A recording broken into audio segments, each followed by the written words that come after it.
Good morning, everybody. Another beautiful day. Maybe I am trying. If we not do the questions today, not this homework question, we would be able to finish this syllabus today. Most probably, promising, I guess so. So the next week on, we are starting organic chemistry. Is there anybody who didn't get this organic tutorial? I guess everybody's having the organic tude with you guys. From next week on, then we are doing organic tude book. From the beginning, all the questions. Then let's say each one single day. If you are doing like a full day, we can do a lot. Like let's say more than 100 questions or so. If it is half day, like 4 hours, like 60 questions. Let's say 1 hour, we can complete like 15 questions per hour MCQs. So like I didn't decide how many hours. Let's say we are still going like same day, like today timing, like let's say from 8:30 to 3. Then it's like you guys have to finish like 80 questions or so. So your one whole week, and the tute is easy. If you start from the very first question, questions are very easy. Just try to practice like that and do all those questions. When you guys get here, if you guys try to copy everything that I'm writing on the board, it takes a lot of time. And මෙතන ඉන්නවනේ එක එක level වල students ලා and සඳරු ඔයා මට අද මේ recording දාන්න එපා කියලා අද එයා ගෙදර ඉඳලා කරන්නේ. එතකොට කොයි ගත්තේ කයිනේ. එහෙම වෙන්න බෑ. රෙකෝඩින් මම දානවා අදින් පස්සේ රෙකෝඩින්ග්ස් දාන්න වෙනවා like අපිට මාස 6ක් කියනකො තියෙන්නේ so we have only 6 more months and then හිතන්නකො අපිට papers කොච්චරක් ගන්න තියෙනවද questions කොච්චරක් ගන්න තියෙනවද අපිම discuss කරගෙන දවසකට මෙච්චර workload එකක් finish වෙන්න ඕන කියලා week එකකට plan එක හදාගෙන යන්න ඕනේ so just maybe let's try like 80 MCQs. I guess it's easier. Organic chemistry is easy and try to do maximum at home so that you can save time here.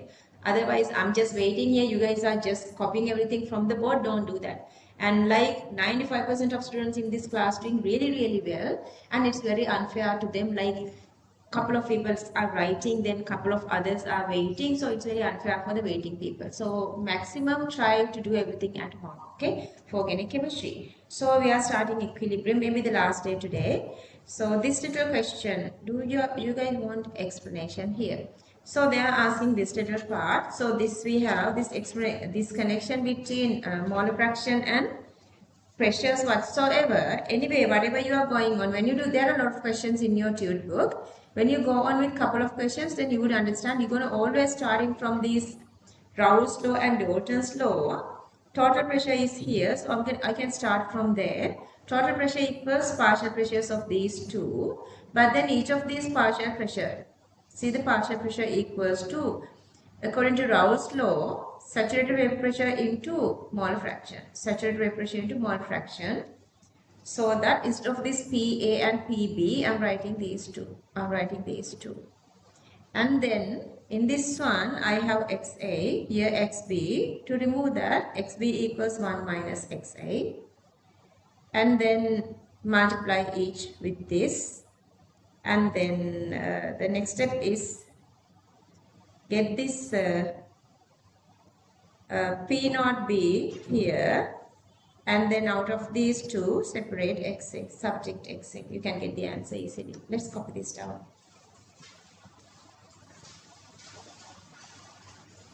So Sandaru, I don't see you today, so that I'm going to go with the students who's in the class, that speed. So maintain the speed there.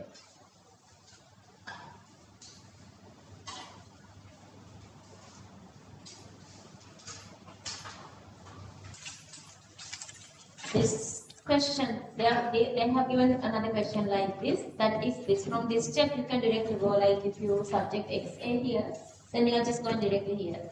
So this one, this is also you can try later, but from this step, you can directly go to this step. And my particle will be XA into P naught A minus P naught B.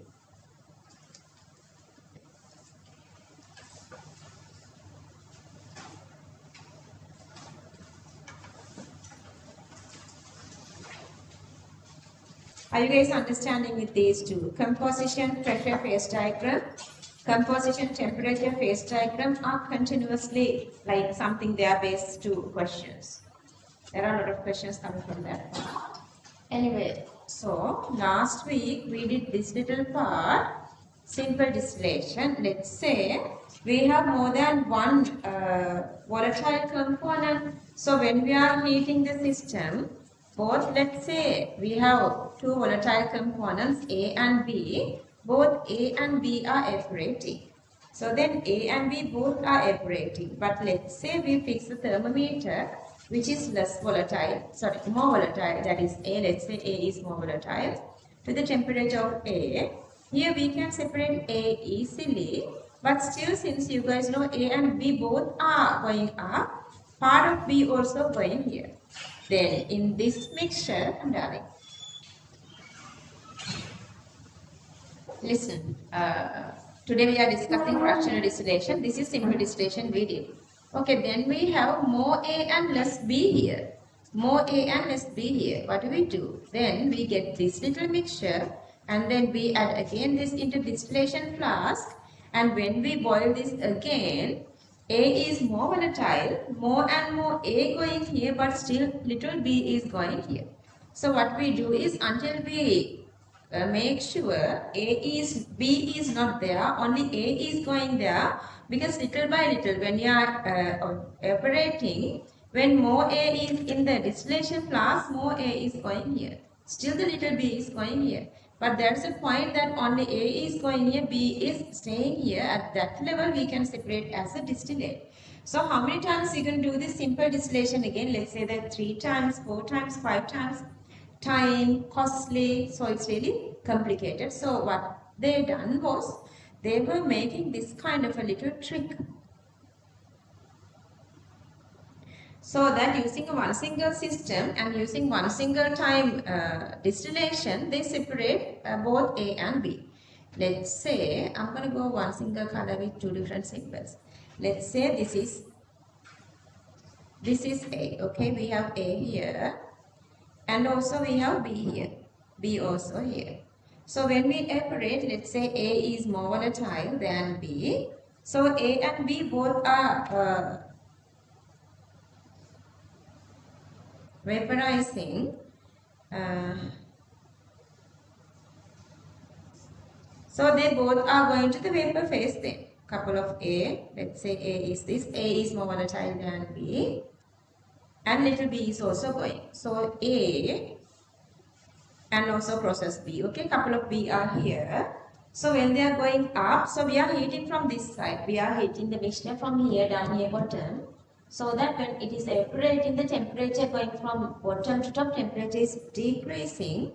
When the temperature is decreasing, which one? More volatile one, very easily condensing.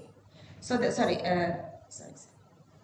when the temperature is decreasing, less volatile one is very easily decreasing. Anyway, when the temperature is decreasing, both are coming down. Both A and B are coming down. But who's coming down more? A or B? A is more volatile, B is less volatile. Less volatile one coming down easily. Understood? Is that clear?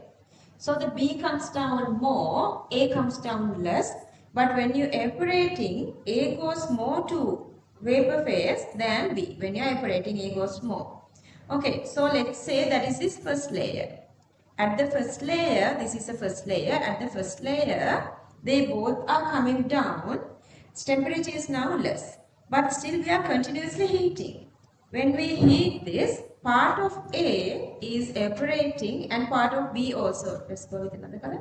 Part of B also is evaporating. So when they are touching the next layer, let's say this is the next layer. When they are touching the next layer, again what happened? Now the system is little cooler here. Both A and B are condensing and coming down. But B is less volatile, so it needs more temperature. Less temperature means it is condensing very easily, it's coming down. Then more and more A is going up, less B is going up. There is a level. When we heat this, whatever the system, when it is reaching only the boiling point of A. Let's say boiling point of A is 70. Boiling point of B is 90. So that we are fixing this thermometer to the temperature 70. So at the 70, temperature 70 degrees Celsius, B cannot evaporate, but only A can evaporate. So when it comes to this point, only A is here existing as a vapor, so that we can separate only A. Okay, so likewise, this is what they are doing in this distillery companies, like this alcohol extraction. So you have this kind of a column. They have like couple of these separatory these condensers. Okay, let's say 30, 40, 60, so on. Depending on the temperature, each of these for these temperature, let's say they were fixing these separate thermometers. Depending on the temperature, let's say there are three different compounds. A, B and C. Let's say A will operate at 30, B operate at 40 and C operate at 60. So that separately we can get all these compounds using a one single this kind of a setup. So this is by fraction. Fraction by fraction we can separate A's fraction, B's fraction, C's fraction. This is called the fractional distillation. Are you guys okay here? Any question? Okay, අපි මේක අපි studies certain way use karagam whatever the application certain. So what happened here is, let's say we have this A and B mixture. In this mixture, let's say it is equimolar. Equimolar means we have exactly same amount of A and B, same molar percentage of A and B. So, but the volatility, let's say the volatility of A is greater than B. So now we are heating the system. Now who's evaporating more? A's volatility greater, A evaporates more. So then let's consider, let's just assume percentage evaporation. Once it evaporated, percentage of A is 80 and here it's 20. So B is less volatile, less B is going up, more A is going up. So this is the first distillate. Let's say this is the first theoretical layer of that column, and then we separate this part. So now we separate, we condense, we cool this down, we condense. Then in that condensed liquid mixture, we have same A 80% and B 20%. So now we are here. Same vapor, condensed, same liquid. This liquid we vaporize or heat again. This is vaporizing again. Since A is more volatile, again A is vaporizing. Focus really well. A is more vaporizing, so that it can vaporize, let's say A is 93 and B is 7%. Still this is not pure, still A and B are here. What we are doing it, we cool this system, we liquefy the system, and then we use it for the next distillation. So at the next distillation, in the distillation mixture, we have 93% A and 7% B. So we heat the system again. A is more volatile, so more A goes to the vapor phase. So that's become now A is 98 and B is 2. Then by condensing, liquefaction, and then going again the heating and then evaporation. So that is the distillation flask. And when we evaporate this one, finally we can separate 100% A here and B is not there anymore. So this is the principle and this is the way it is happening at the here at this fractionating column. So this is called the fractionating column in here, layer by layer. Let's say this is the first distillate, second distillate, third distillate, fourth distillate, and so on. More A is going up, B is going down. So finally, when it is reached to the boiling point of A, we can only separate A. Is that clear? Or particular clear another? Okay then. Now I want to focus. This is the part that sometimes you feel like complicating. ඔන්න අපි මේක use කරනවා අර composition temperature curve එකකදී how would you understand this? I'll make it magnify a little later. Okay, this is your composition axis and this is your temperature axis. At the lowest level, what do you have? When the temperature is very lower, you have the liquid. When you heat the system, when the temperature is increasing, it's evaporating. So that down here you have liquid side and you have the vapor side. And this pocket or the envelope is having this gas-liquid equilibrium condition. So from here to here, let's say if you go with one single line here, if I draw one single line. This is the line that you are having this liquid starting to go into vapor. Here you have the equilibrium condition. And then this is the point. This is the point that liquid gas liquid equilibrium is finishing and you are just going exactly only to vapor. And this is the point, below this point you are only having liquid. This point starts the equilibrium. Between from here to here you have the equilibrium condition. From here on you have only the vapor. Okay, so we started with this. And mama made it here. This is the initial system. I am naming it as P. This is P, and this system. So this system has this is a system having this equimolar 50:50, and the next condition is Q, that is 80:20. Q is condensing 80:20. Q is vaporizing R, that is 93:7. 93:7 again condensation. And that is 93:7, that is R, and evaporating the next system S is 98:2. S is going to 100 to 100%.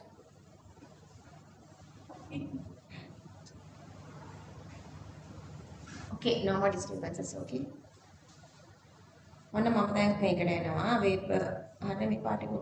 So let's say this is XA 0 to 1, XB 0 to 1 other side. Okay, so this side maximum XB, this side maximum XA.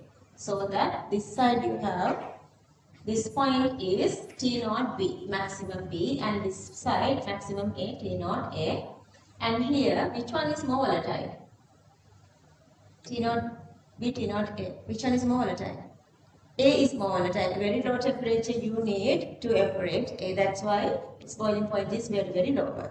Okay, so now we have that knowledge. So we're going to start from this 50:50 system. 50:50 system is our initial system. And now I'm exactly here. This is my P. I need red color. Okay, this is my P.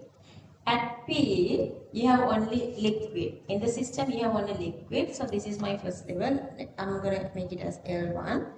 So I am heating the system. Little by little when I am heating the system, mixture increases its boiling point, and when it comes to this level,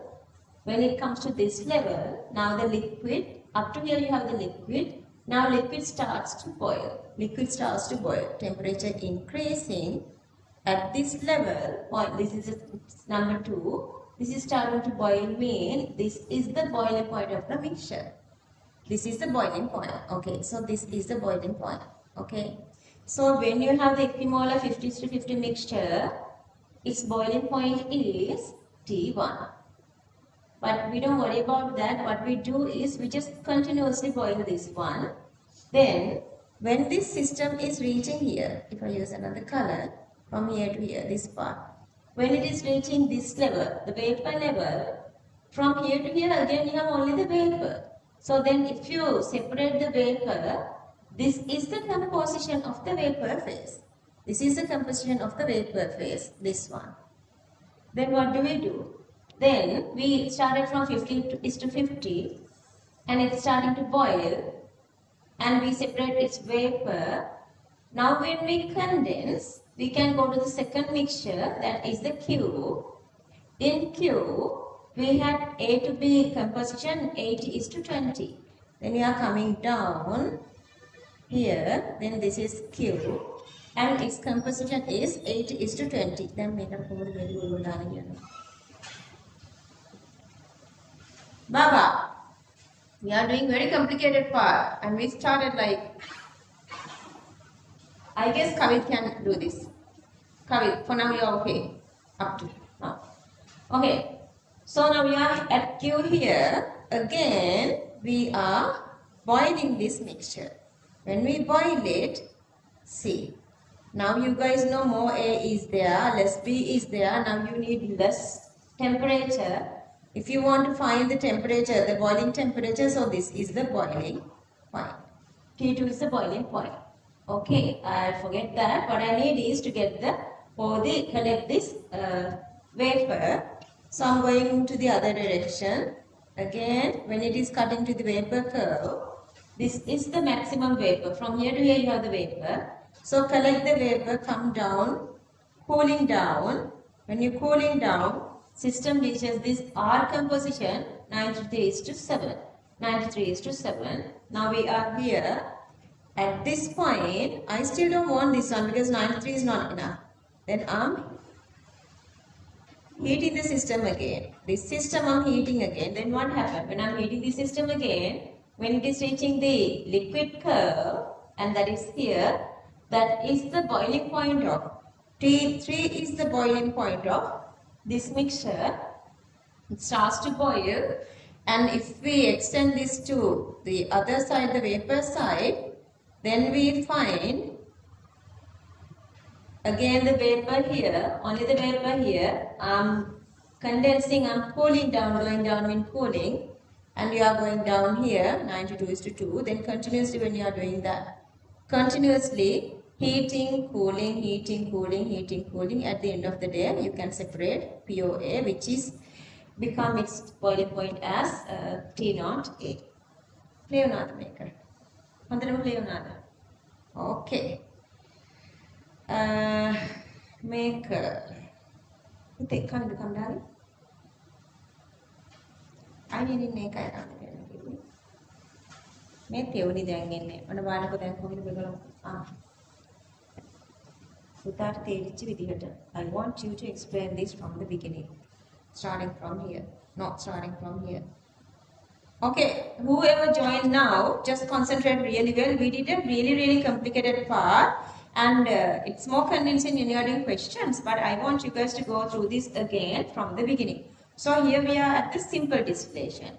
Okay, now let's say we have more than one vaporized volatile compounds. How do you go on and separate these two separate volatile compounds in one single mixture for one? So this is the setup we use for the fractional simple distillation. Simple distillation. So here we get the solution of the mixture. We need to separate. We're supposed to separate, let's say A and B, both are volatile. So since one compound is more volatile than the other compound. Yeah, let's say A is more volatile than B. Okay. So when we heat, and A reaches the boiling point first, since its boiling point is lower than B. Yeah, now the boiling point. So this is the volatility of the pressure. Then temperature goes the other way around. A need less temperature to boil than B. Okay. Therefore, A's vapor reached the leaving condenser first. Yeah, A reached here comparing to B. So we can condense and separate this. Then, but still, part of B is also going there. Then what do we do? More A is there, but part of B is also going here. So we need to get this mixture again, and then fill again into distillation flask, and continuously we repeat a couple of times to do this. So it's very frustrating, time, costly and everything, so that we are going with fractional distillation. Okay, what happened here? So here the mixture contains both A and B again. Yeah, again we have both A and B. So during the heating process, once again A reaches the condenser first. Yeah, A and B both are evaporating, but more A and less B is here. When you are going through these theoretical plates, what happens is cooling down. When it is cooling down, since the B is less volatile, B comes more to the liquid phase, but A is leaving there. Then little by little, when you are reaching the boiling point of A, B is not there, only A is there, so you can separate A. What happened with the theory? Real theory applications, what happened there is, so here when we repeat the process starting from let's say we're going to start from the equimolar mixture. So the very first thing is we are heating so that more volatile A goes more to the vapor phase, but still since B is also volatile, little B is also going there. So cooling down, condensing, we make the liquid. So the liquid has this same vapor composition. Okay, now we are here. So when we again heat it, again we are heating the system. So A's concentration increased further. Yeah, A's concentration is further and further increasing because it's more volatile. So when we take the resulting solution, so when we again heat the mixture, we get 98% to 2% as A. And when we repeat it for the distillate, so we get pure A. I guess you okay? උත්තරේ පොඩක් අර උඩට යනවද දැන්? Okay, this is the most important part. This is the part they are asking questions. They ask you guys to draw this one or the drawn one. They are asking what is the boiling point of this, whatever the mixture. They are, let's say as an example, they can ask what is the boiling point of 80 is to 20 mixture. Then you're gonna draw this line here. You're gonna draw this line here. Then when it cuts this liquid, and this is the point, T2 is the boiling point of that 80 to 20 mixture. Such questions are there, but before that, let's try to understand this again. Okay. So we get the equimolar. So we have the, initially we have 50 to 50 equimolar mixture. So we need to heat it. Then we heat it to evaporate. Greater than the boiling point of A. Yeah. Less than the boiling point of B. Yeah. See, he knows better than whatever we explain. He says we have to heat it in between T0 A and T0 B.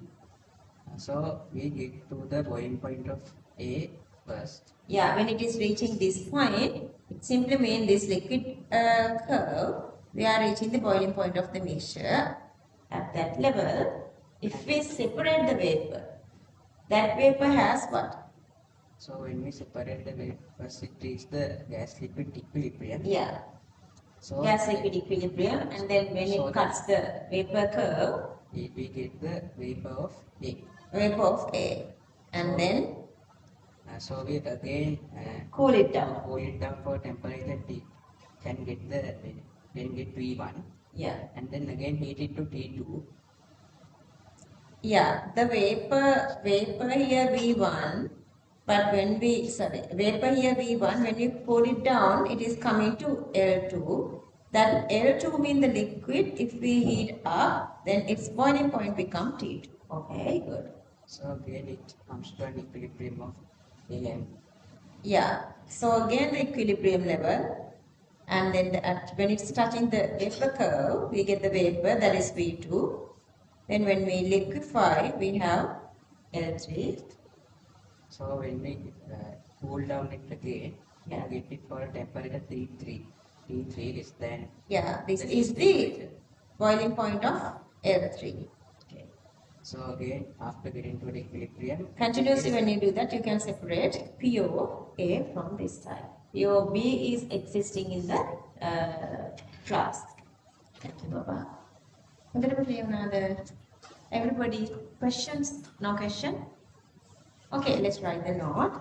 If you have any questions, anyway, when we are doing questions, everything's going to be really. So, did you write this last point? මේ මග හරවා ගැනීමට භාගික ආසනය යොදා ගන්න. දෙවල. You guys are really lucky doing this in English because still like the last week again one of the students are calling and like the single medium එකෙක් කනේ madam අපරාධේ මේ tuition නැහැ කියලා English medium කරේ නැහැ දැන් මාර අමාරුයි කියලා. Life inside the university. Okay, so let's try the topic number 2, fractional distillation. Fractional distillation.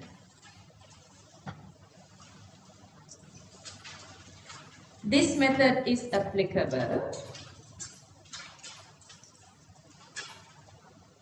This method is applicable. This method is applicable to a mixture. This method is applicable to a mixture which consists both volatile, solute and solvent. Which consists both volatile, solute and solvent. Volatile, solute and solvent. Okay. I want you guys to copy this with understanding. Don't take too much time to thinking, but think while you are drawing this one. Topic: illustration of fractional distillation through phase diagram. Illustration of fractional distillation through phase diagrams. Phase diagrams. Illustration of fractional distillation through phase diagrams. Just listen for a bit. When you guys are drawing, it's easy. You guys can draw this part very easily. But when you guys are drawing this one, don't draw like very wide box here. When you go very widely, see.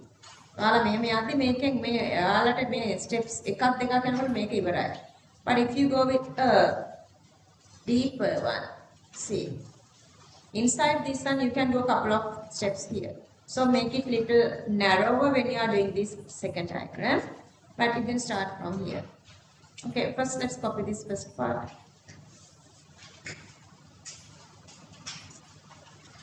Copy this part first. Okay, copy this one. First draw the sketch, then I'll magnify to draw the bottom part. So this 1, 2, 3, 4 numbers are the way that you guys have to think. 1, 2, 3, 4, 5, 6. All these numbers are, you can write these numbers finally. That is the way that you are going with these, whatever the level, these levels.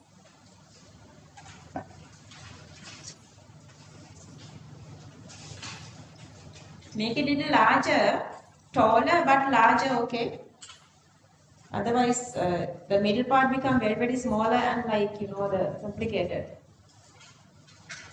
It doesn't matter how many steps you are drawing. You can draw like 3, 4, 5. How many steps, it doesn't matter. But I'm explaining using this PQRS. You need PQRS, but more than that, it's okay. Just don't draw like that. When you are numbering or naming this one, just go like this. The way we did that. This is number 1, means this is L1. Then from that, T1. And then from here, again you are coming to V1. Are making T2 and then V2. Again T3. Then coming to V3. With the understanding, just draw this. Understood? Just diagram numbers. It's okay even if you do that, but later that's how you're supposed to memorize this.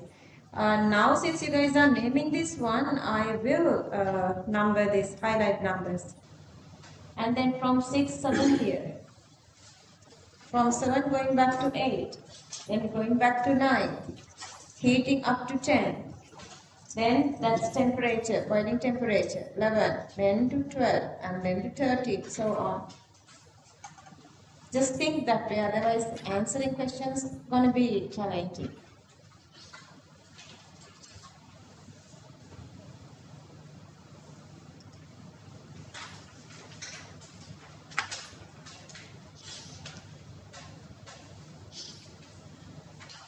You're going to write everything here. Temperature, A is more volatile than B. And the down here, I didn't have space, now you have the space here. Down here, just name this as temperature composition phase diagram.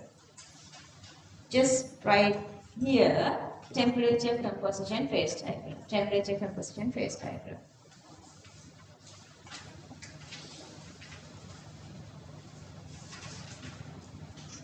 Give the diagram name. 6th.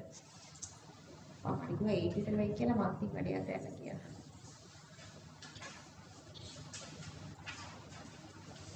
කට්ටිය දන්නවද මේ ඔයගොල්ලෝ මම ළඟට class එකකට කියලා? මාත් කිව්වේ.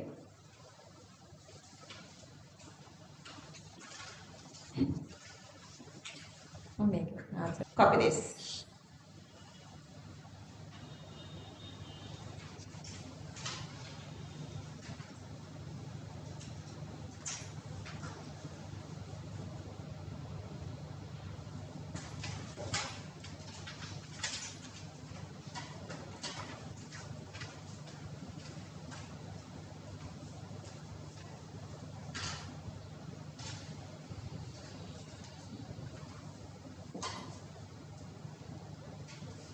See, the composition is changing. Composition is changing. PQRS.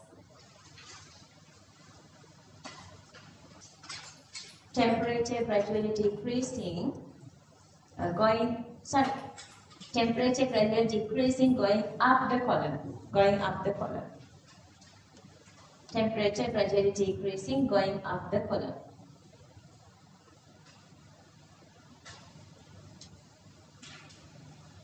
Fractionating column.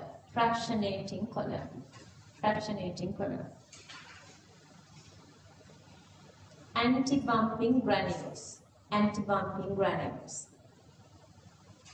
Distillate rich with more volatile component.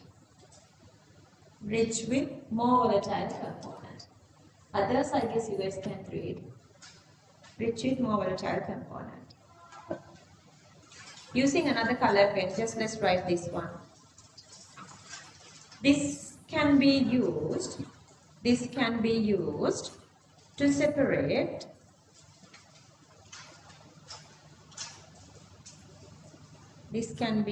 to separate identically miscible solutions. Identically miscible means totally mixing. Identically miscible solutions which contain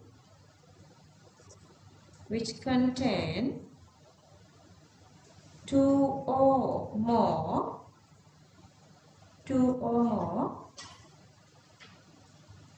volatile liquids. Two or more volatile liquids. Continue. The column used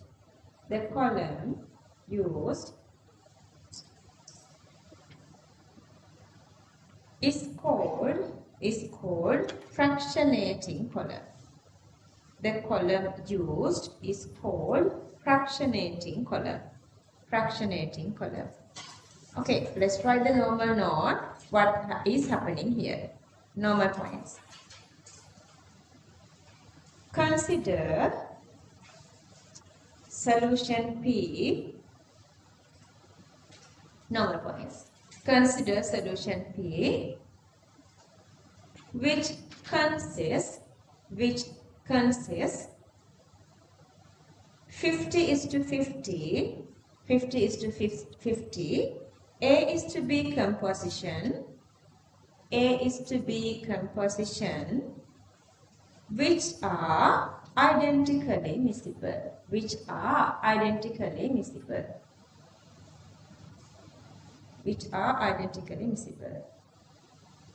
Next point. When the liquid P is boiled,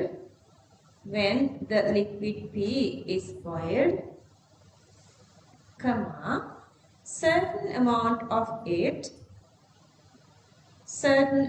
of it moves to vapor phase.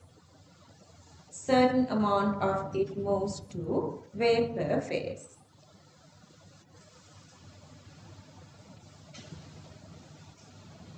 In the composition of vapor phase,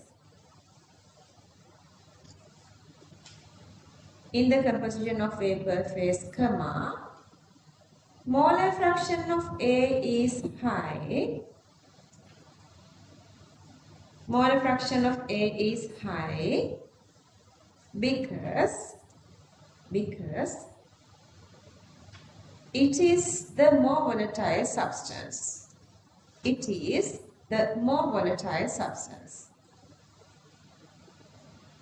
Next point. Boiling point of liquid P is T1. Boiling point of liquid P is T1. Liquid P is T1.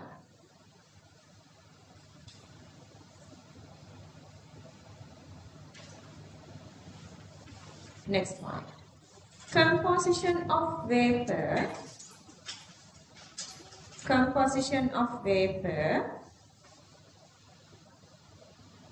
Composition of vapor when P boils is Q. When P boils is Q. Within bracket 80:20. 8 is to 20. Next point. When it is separated, comma, condensed, and reheated,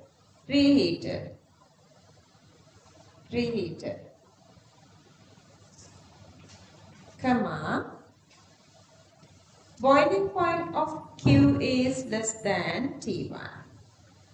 Boiling point of Q is less than T1. Within bracket, T2 is less than T1. T2 is less than T1. Comma, because it contains more volatile A. Because it contains more volatile A.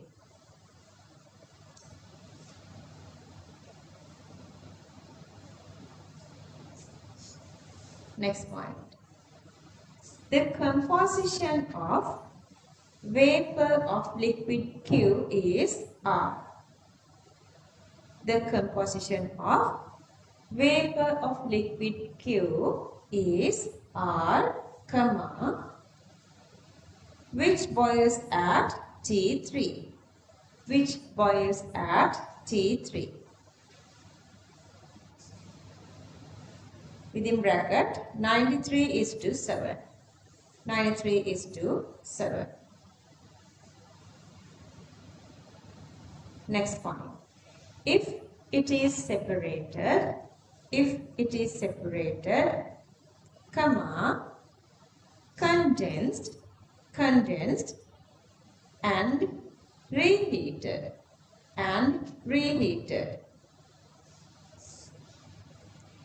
Composition of A. Solution name is S, within bracket S. Composition of A within bracket S. In vapor is higher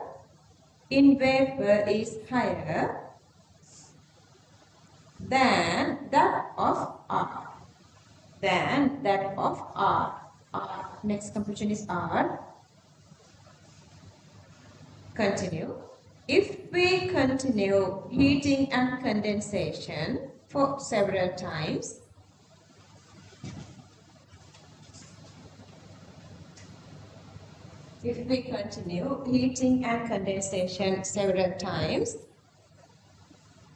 comma, final vapor phase contains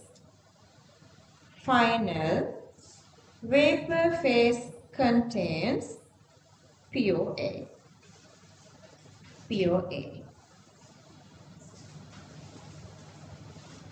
Next point. Molar fraction of B in residual liquid. Molar fraction of B in residual liquid in the flask is gradually increased.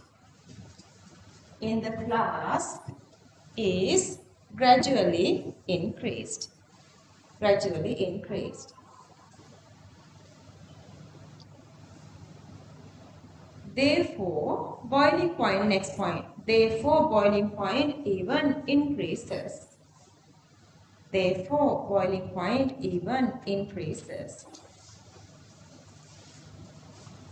Next point. Glass beads are used to get one distillation as a layer. Glass beads are used to get one distillation as a layer.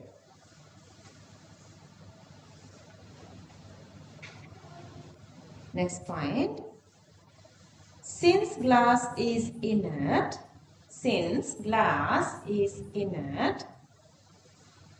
comma, it doesn't react with the solvent mixture.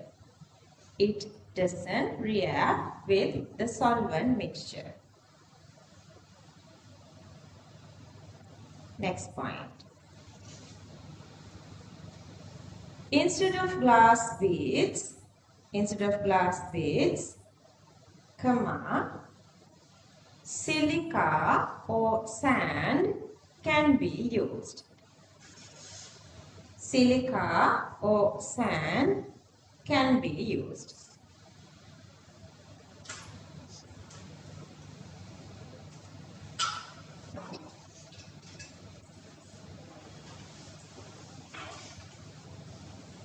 Next point.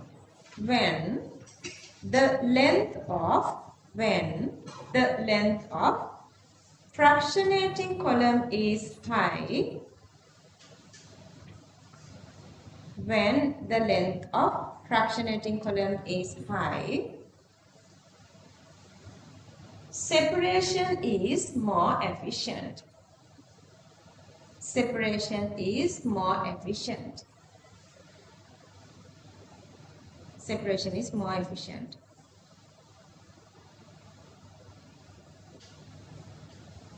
Next point. But in practice, it is difficult to handle a long column. It is difficult to handle a long column.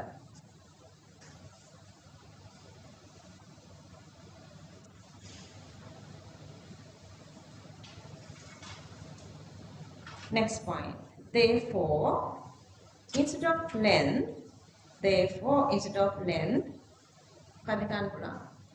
contact surface area can be increased. Contact surface area can be increased.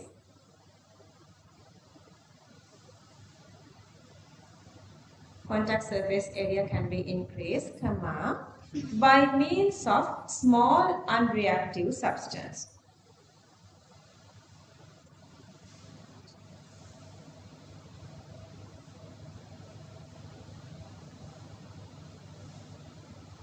By means of small unreactive substance. Not make this station for the Next point, when going up the column,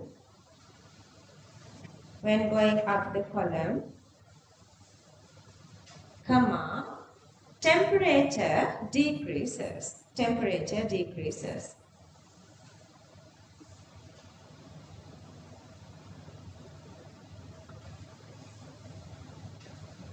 Therefore, vapor condenses on beads. Therefore, vapor condenses on beads.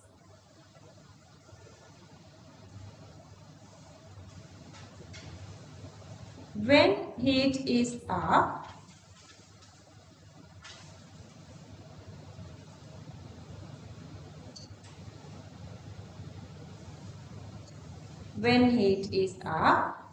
more volatile compound vaporizes more.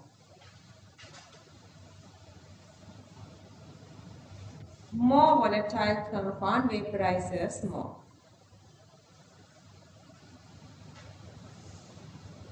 Next point. This occurs several times along the column.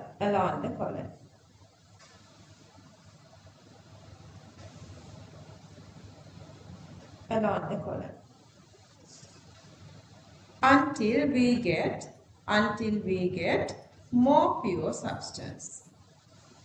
Until we get more pure substance. Until we get more pure substance.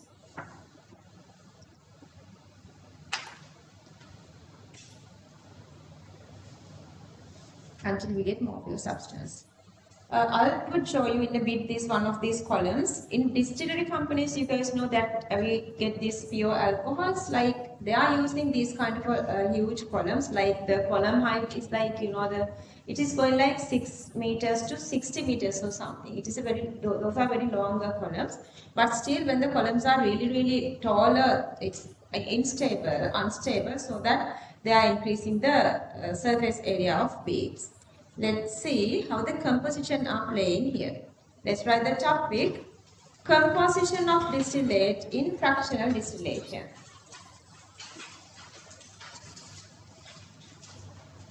Composition of distillate in fractional distillation.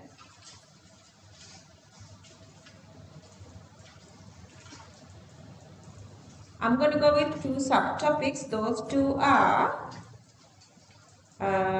for the first distillation and for the second distillation. You don't have to write subtopics, just write here 1 and 2.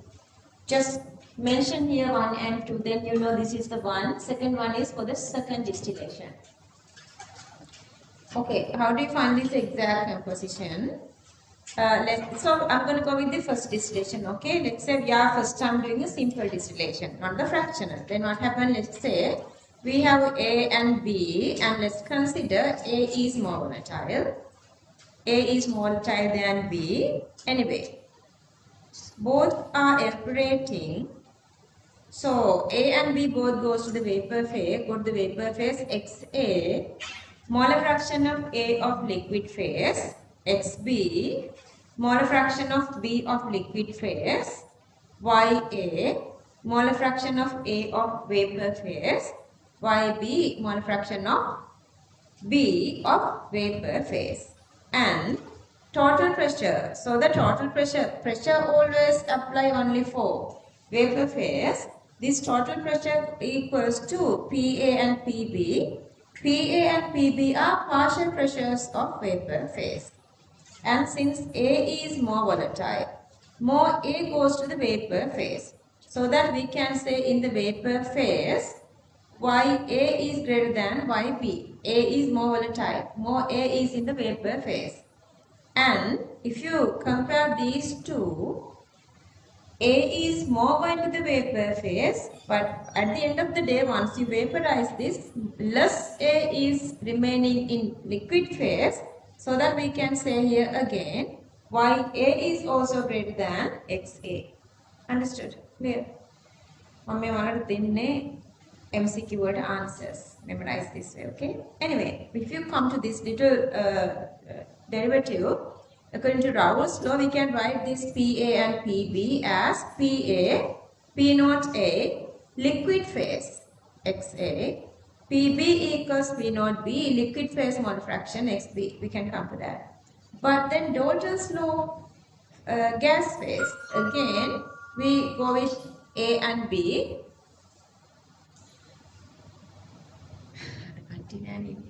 Don't disturb us.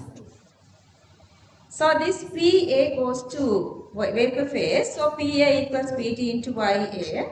And then this PB goes to again the vapor phase. PB equals PT into YB. Okay, whatever the way we have gotten these PA and PB, exactly same PA and PB apply only for vapor phase. So that this PA is supposed to be equal to this PA. Raoult's law or Dalton's law, same partial pressure. So that this PB is supposed to be Raoult's law, PB is supposed to be equal to Dalton's law of PB. Supposed to be same. So then I'm going to equalize these two. So this is all. So you can equalize P naught A XA equals PT YA. P naught B XB equals PT YB. Make a you can divide them. Total pressure is cancelling off. Then YA divided by B equals P naught A XA divided P naught B XB. YA divided by B equals P naught A XA divided P naught B XB. මොකද කරලා තියෙන්නේ? Vapor phase molar fractions, liquid phase molar fractions. You guys know the total pressure, Dalton's law of total pressure. If we start with the one we started with the equimolar mixture. So if it is equimolar, initially we had 50 and 50, but later this is increasing and this is comparatively low. So we can say YA is greater here. Also comparing to these two, in liquid phase you have more volatile one. Gas phase has more volatile one, so that the YA is also greater than XA. You are writing PA and PB for both Raoult's law and Dalton's law. Regardless whatever the law you use, the same partial pressures of A and B, equalize those two and divide one by one, then total pressure is cancelling off, so you are getting here.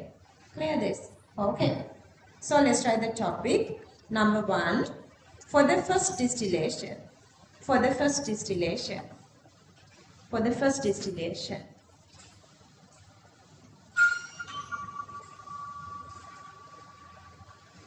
Then write there, assuming A is greater than B, volatility. A is greater than B, volatility. And then copy this. I thought so is there. We just saw so. Okay.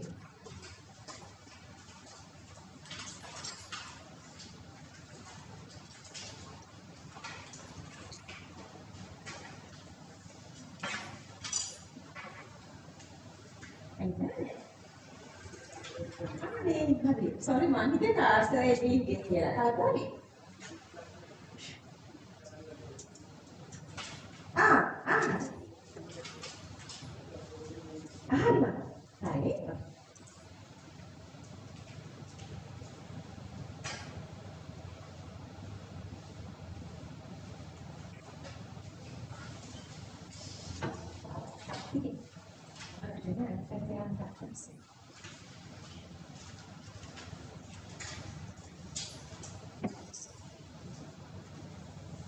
Is it okay to move up here? Yes or no? No. I think Kalin's up.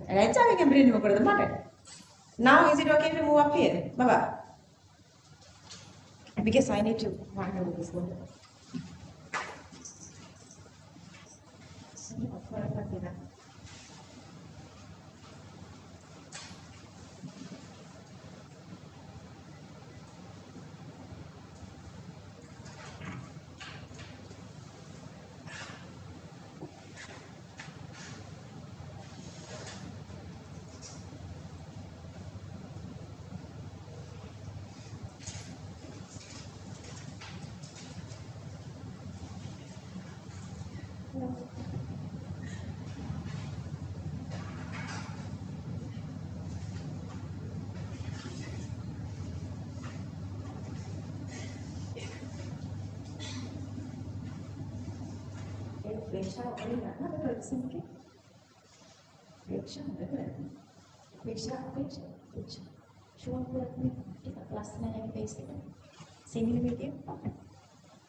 Ya ini kayak ke dasarnya begini. Mana? Udah kan ya? Hari makan sadda badde mukut naha shape එක වැඩි කරගෙන. Okay, is it okay to move up here? Karin sir.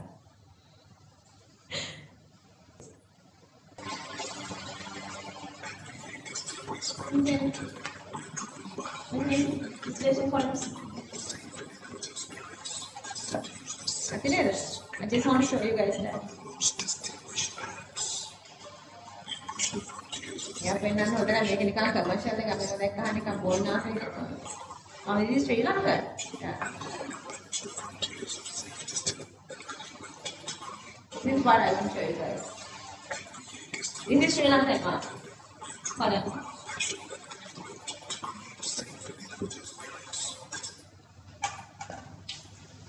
Big voice දාලා මිනිස්සුන්ට. ඔයගොල්ලෝ කොනික් වෙන්නේ නැහැ නේද? ෂුවර්ද? නම් මම දන්නේ නැහැ. හරි ෂුවර්ද නැද්ද කියන්න බෑ. Topic number 2 for the second distillation. For the second distillation.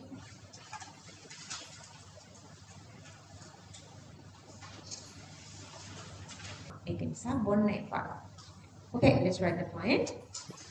Topic number 2 for the second distillation. Find if the vapor phase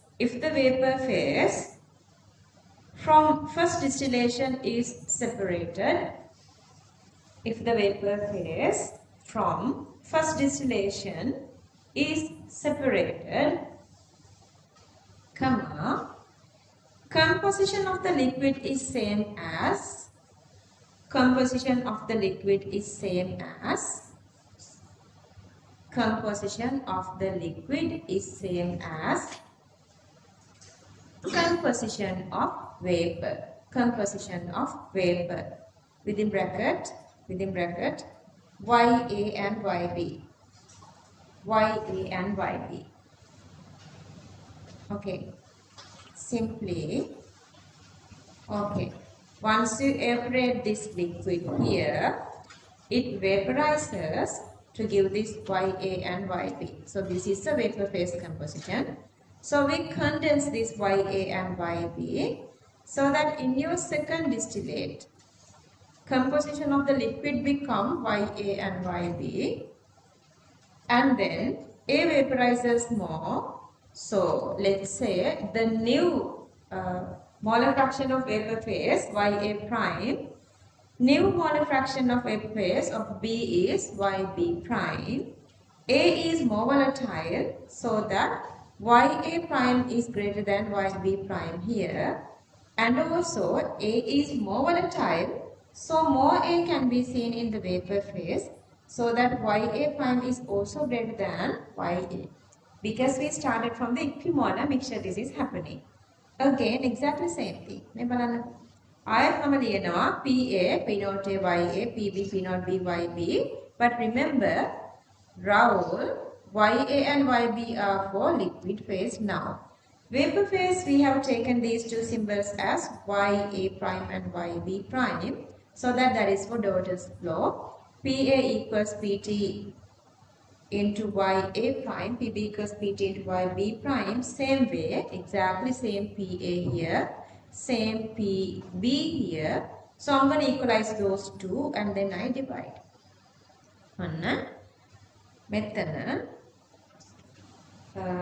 So that P naught YA prime equals make up PT cancel P naught A YA, YB prime equals P naught B YB. So from this two here, I'm just writing this one.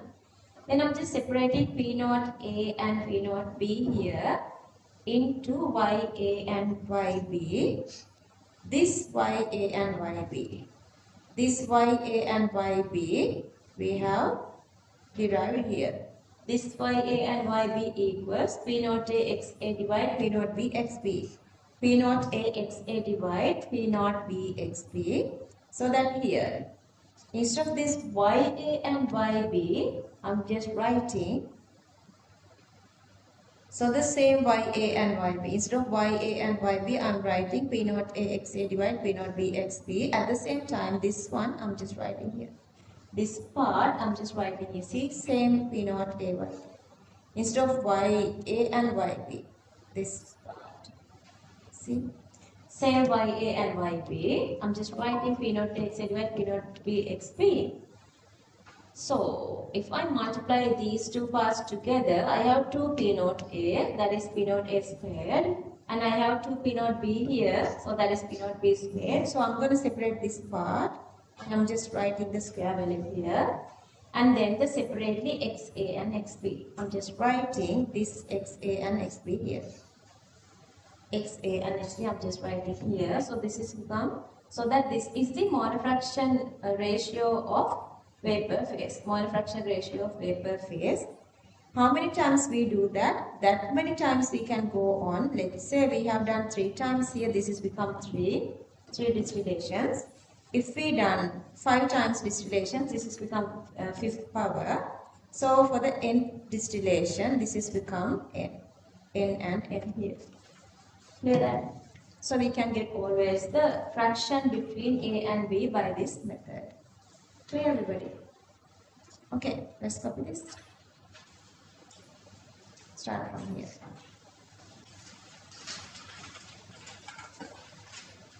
Okay, copy the rest.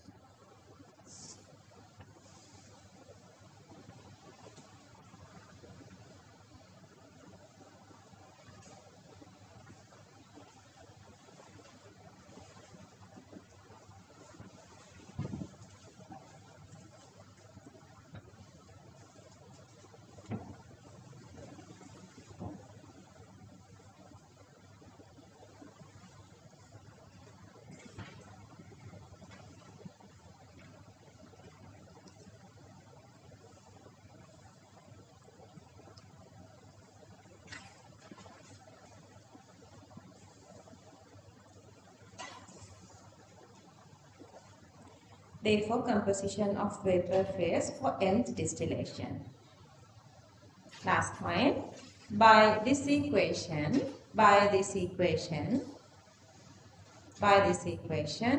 comma, we can determine the purity or composition of final distillate. So that this helps to assess the column height. This helps to assess the column height.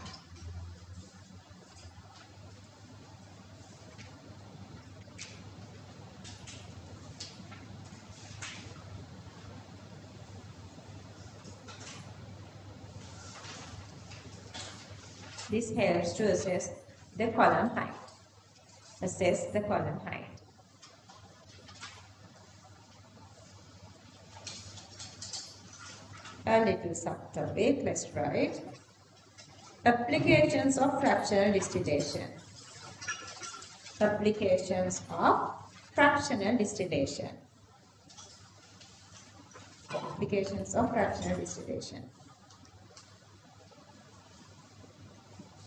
Number 1, to get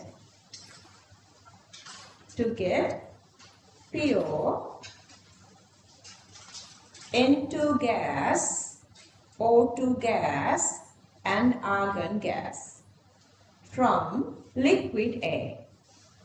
Nitrogen, oxygen and argon from liquid A. Number 2,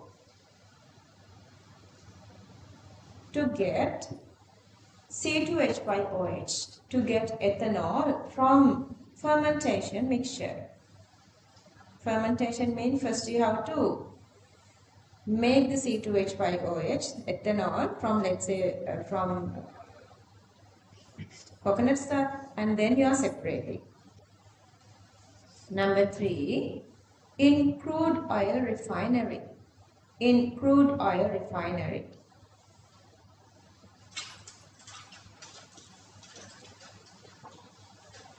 एक question එකක් බලන්න. 2015 A-level 6C tube book එකේ බලන්න question number 123 essay 123 page 96 also. Is it 79? Page 79. Found it. Okay, everybody found it. Okay, මේක ලියා ගන්න ඔයගොල්ලන්ගේ note එකේ Q56 Tube book essay Q123. Tube book essay question 123.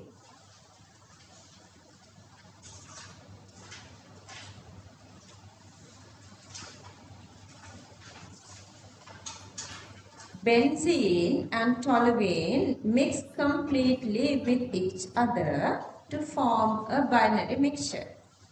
Completely mixing, we can use the Raoult's law, okay? Boiling point of benzene and toluene are 80 and 110. Benzene less, toluene greater. Here I have written these two here. Benzene 80, toluene 110, because it's easier for me later to go on if you write like that. Do it for the exam, it's easier.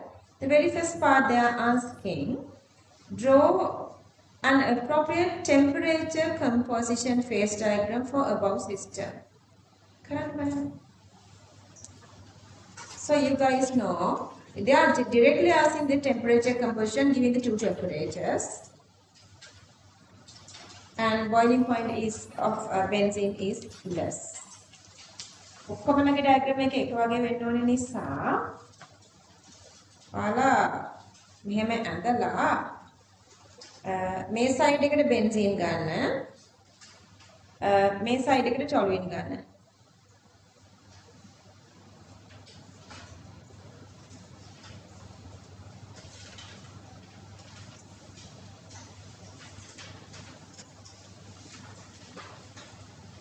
I want the envelope, okay?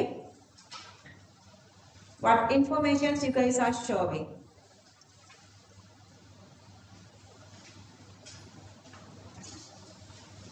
And the temperature composition. Then you are mentioning temperature curves, temperature axis there, and how would you mark then composition side, x-axis? Then you have toluene here, toluene. What are the numbers? Then benzene. First write the toluene, then the benzene. Which side gets 1, which side gets 0? Just think for a second. Let's do together, but just think. Use a pencil.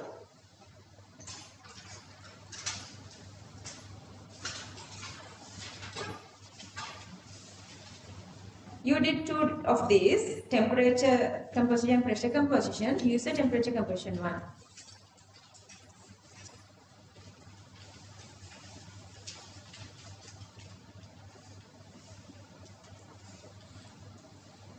Toluene. If I ask you guys to go with the toluene this side, then get toluene 1 here and then 0 here. Benzene is supposed to go the other way around. Then benzene 1 here and 0 to the other side. Are you guys okay? So if this side is toluene, then 1 is supposed to be the mole fraction is supposed to be 1 here, 0 is supposed to be here. This is benzene main. If the second line is benzene, 1 here, the mole fraction is 1, pure benzene, and the other side 0. Clear that? Then make a andiddi 110 and 80 කෙනෙකුලා දීලා තියෙනවනේ. So එතකොට 80 benzene එකකට දෙන්න ඕනේ. Benzene එක මේ පල්ලෙහාට එන්න ඕනේ. Benzene is somewhere down here. Toluene is supposed to go somewhere up here. Clear? So ඔයාලට එන්න ඕනේ මෙන්න මේ වගේ diagram එකක්. Could you get there? May extra points ටික බලන්න එපා. I'm gonna delete them. Extra points.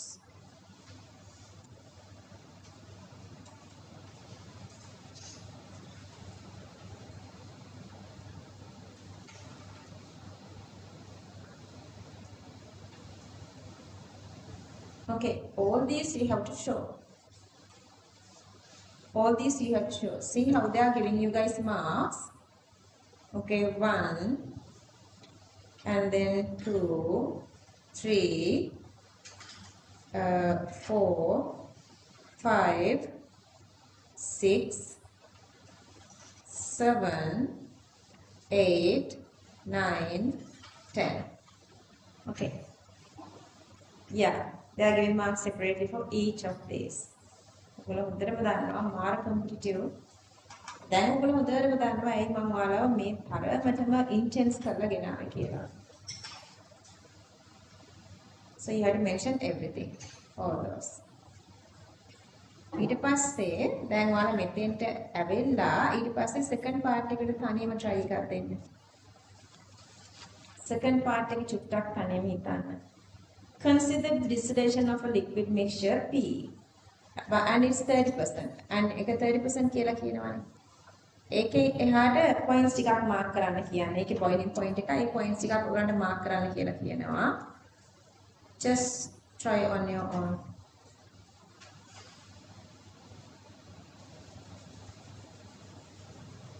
Pencil එකේ mark කරගන්න. Use the pencil. Once you've done up to this level, use a pencil to do the second part. First you mark the 30%, then you are going up and then go parallel to x-axis. When the y-axis cut, that is your boiling point. Kind of finished.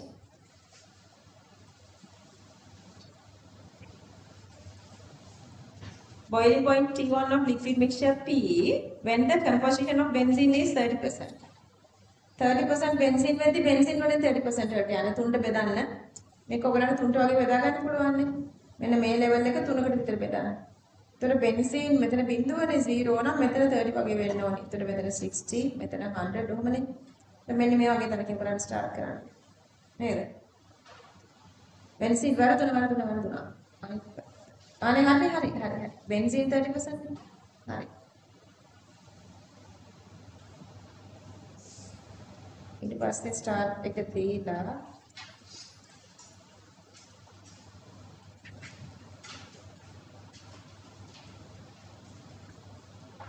mark the composition of Q. of the vapor phase at temperature T1, the vapor phase diagram.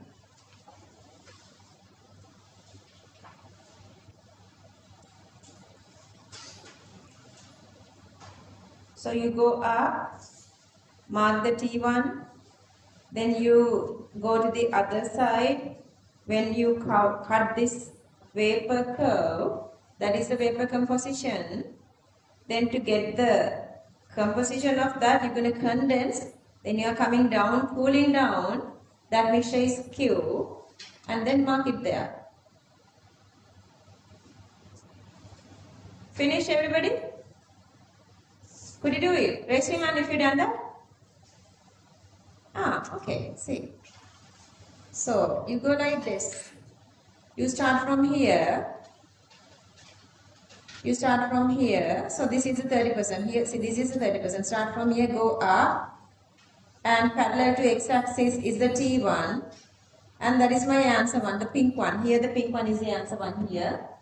And then I'm going from here to here. I'm going from here to here.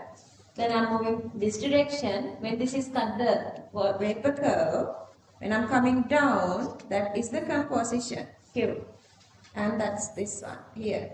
Answer for the part 2, this orange 2. Hari kattiya දැක්ස? අනේ වාෂා පුදුනේ බලන්න. Check her. Asha, I can't hear you. What over the තියෙන්නේ? Talk loud.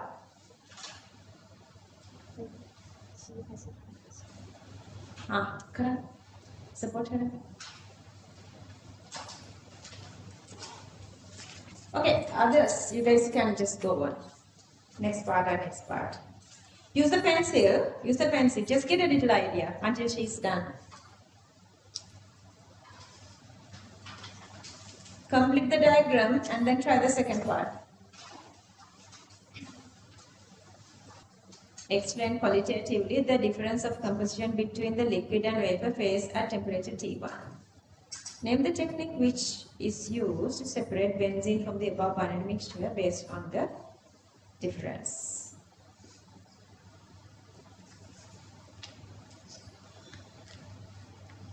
Just think. Don't write anything, use only the pencil.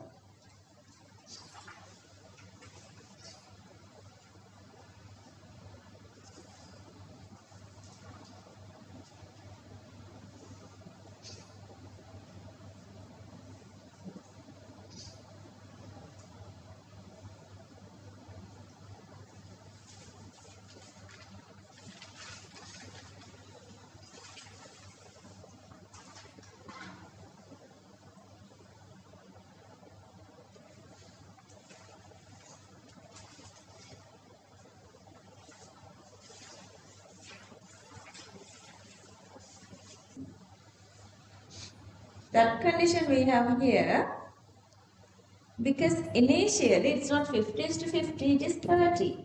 Even this is 40 or 45 up to 49, still the other one is greater. Even benzene is more vaporizing, still since the combustion is less, we cannot say now benzene is greater than toluene. So that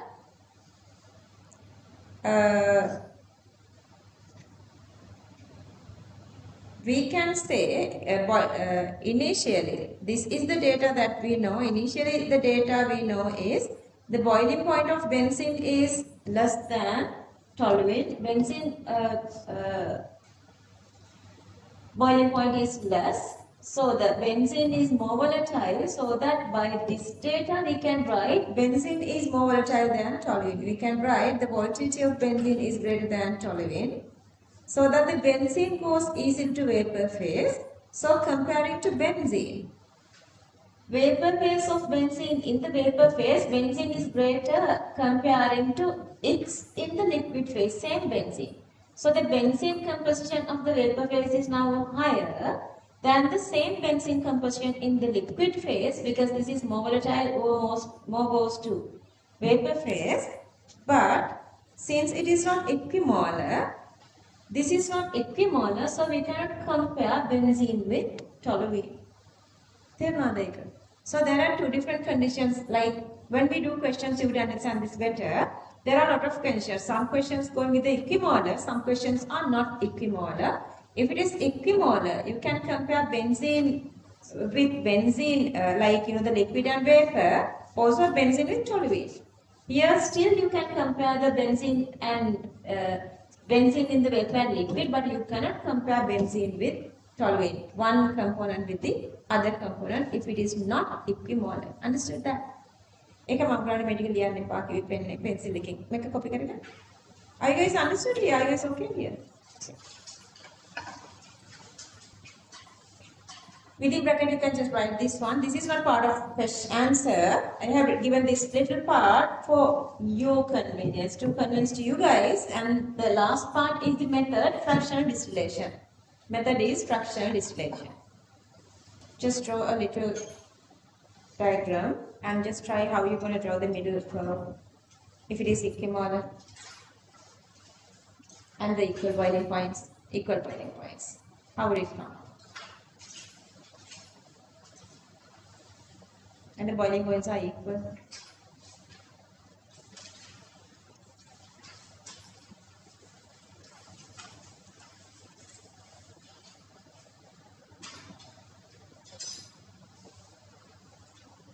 Done.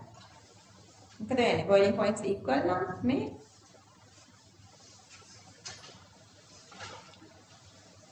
දැන් අපි boiling points වෙනස් කරලා මෙහෙම අඳින්නේ. This is more convincing I guess. අපි මෙහෙමනේ අඳින්නේ.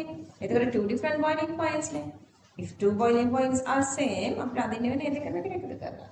Or otherwise, the boiling point is always downward curve, so they were accepting this one as well. Okay, let's write the point. Part 3. If both mixtures are fully miscible,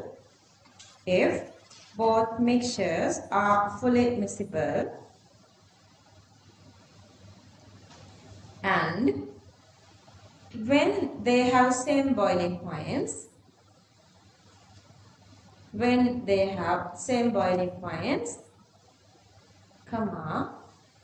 liquid and vapor curve coincide at any composition. Like coincide mean overlap. Liquid and vapor curve coincide at any composition.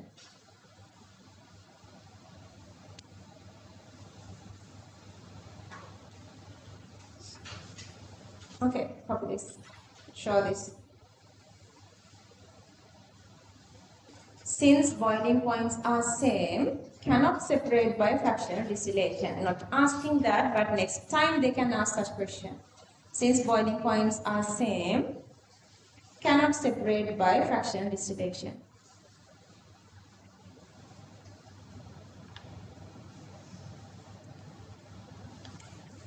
Cannot separate by fractional distillation. Okay, next question එකක් කරමු because this is the first time you are doing numerical values with mixing Daltons and Raoult's laws. Are you guys done here? 127th one. Page, I know. Page number is different now.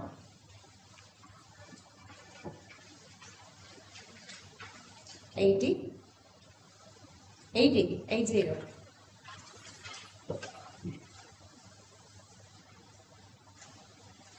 Finish everybody?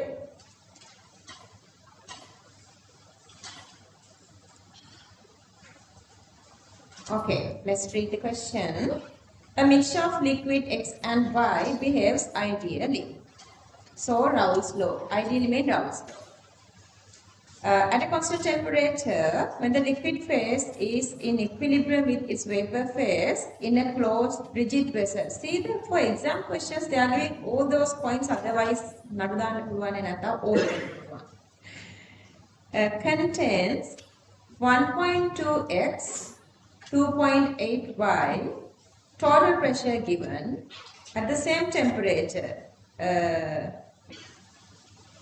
When the composition of liquid phase equilibrium with the vapor phase is 1.2 x and 4.8 y total pressure. So they were given two different conditions. Both conditions they were given a number of moles and total pressure. They are asking P naught x and P naught y. Calculate the saturated vapor pressure of x and y. Clear? Very easy question. හරි. මම මේක මෙතෙන්ට යන්නම්. Make a math karana. There are a lot of this kind of questions, so don't worry that I didn't give you guys time to think. Because we're going to do the full tute, not leaving one single question, so you can get the full knowledge. So these are the two different conditions. Temperature is constant. First condition, still you have binary, liquid gas, this equilibrium here in both conditions. So they were given number of moles and total pressure as well. Okay, so the Raoult's law, just writing, okay, PA equals P naught A XA, commonly I'm writing. Total pressure is Px plus Py, that's again Dalton. And Dalton's law, so that according to Dalton's law and also we can write total pressure equals P naught A XA, so that P naught XXX, P naught Y. So my conditions take a. But before that, I need to find molar fractions. So XX, number of moles of X and total number of moles 0.3. 1 minus that 0.3 is the mole fraction of Y. Okay. The other side again, particular number of moles, total number of moles 0.2. 1 minus 0.2 is 0.8, that is XY. This is the information here. I'm going to substitute this to this one. Total pressure, molar fraction of X, molar fraction of Y, P naught X, P naught Y. Total pressure of the second system again, and then the molar fraction of X, molar fraction of Y, P naught X and P naught Y. I wasn't comfortable with this, I'm not that comfortable with these decimals. So I'm multiplying both these by 10. My sides 10 it was just simultaneous equation, that's easy then. ඊට පස්සේ මෙතන ආවේ 3 නේ මෙතන 7 නේ එතන මේ පැත්ත 2 වලින් වැඩි කරනවා මෙතන 2 නෙමෙයි මේ පැත්ත 2 වලින් වැඩි කරනවා 3 and 2 gives 6 මෙතන 6 p naught x එනවා මේ පැත්ත 3 වලින් වැඩි කරන්න එතකොට මෙතන එනවා 6 ඔය දෙක අඩු කරාම ඒක කැපිලා යනවා p naught 6 p naught x is cancelling off then p naught y is remaining, so you can get the answer. Then knowing P naught y, substitute any of these, you can get P naught x here. It's that easy. Understood? Yeah, make your color break now. Yeah.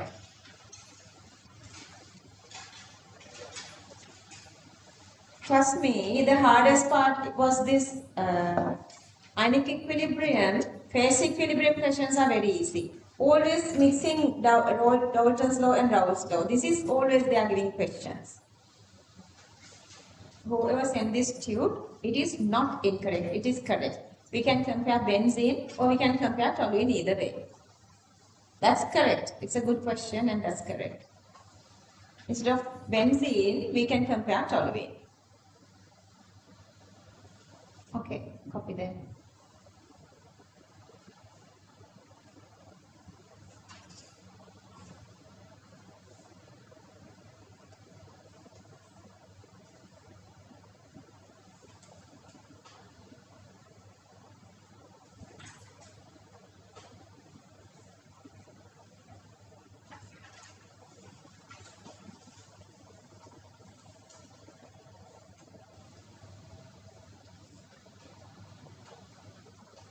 Okay, the last little part.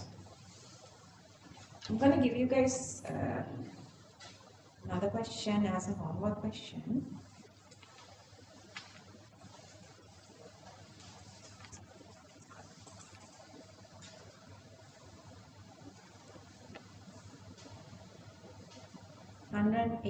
Part 2.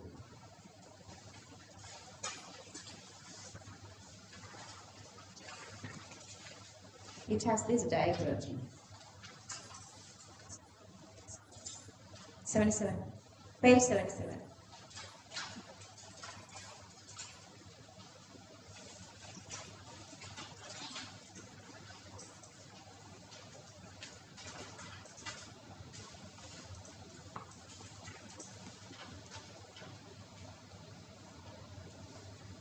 That's for homework, but it's a very short answer. Answer is very short.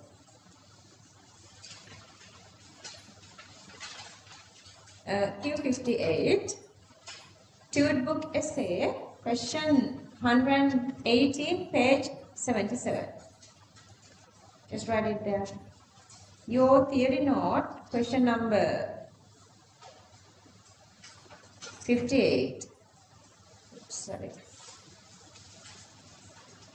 58, Tude Book Essay 118, page 77. Less than one page. One page is okay, but usually it gets less than one page. If you have a little remaining than one page, that's also okay. Okay. Are you guys want to go with the breakdown? Yeah. 43, let's say 45. How much time you guys need? So each and every single minute you guys are with me is important because only when you guys are with me, we are doing something new. Otherwise, you are usually doing your normal stuff. So let's try the topic. Steam distillation. Steam distillation. Couple of important topics are there. Out of that, this is the most important. One of the important one is the steam distillation. Let's try the topic. Steam distillation.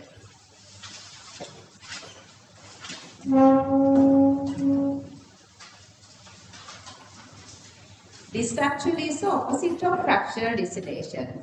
Fractional distillation goes with Raoult's law. Steam distillation goes with Dalton's law. Fractional distillation, Raoult's law.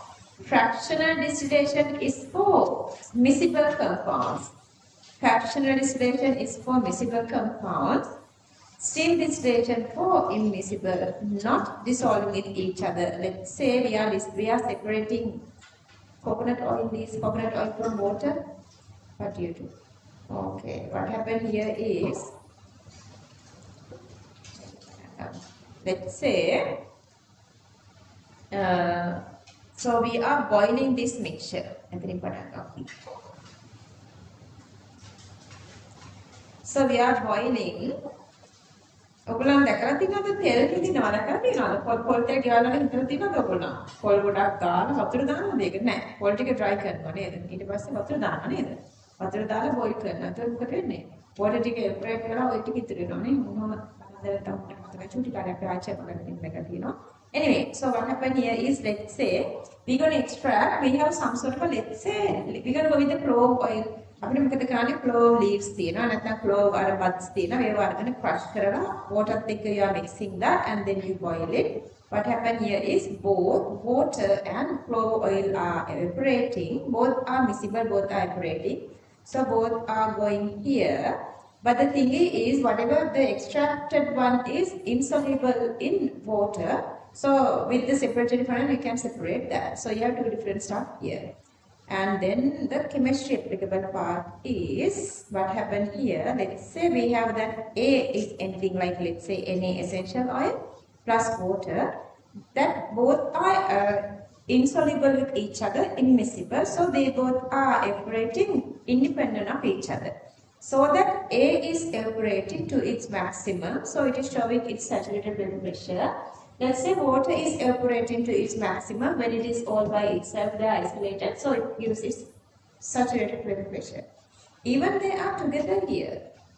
A doesn't recognize water and water doesn't recognize A because these are immiscible, not mixing with each other. So they both are separately vaporizing independent of each other. So very easily they reach whatever is maximum of the saturated pressure here. Okay, so total pressure equals usually the partial pressure of each of these components, but this time these partial pressures are equal to saturated vapor pressures. So that the total pressure equals the saturated vapor pressure of these two components. Clear? Okay, then the most important part is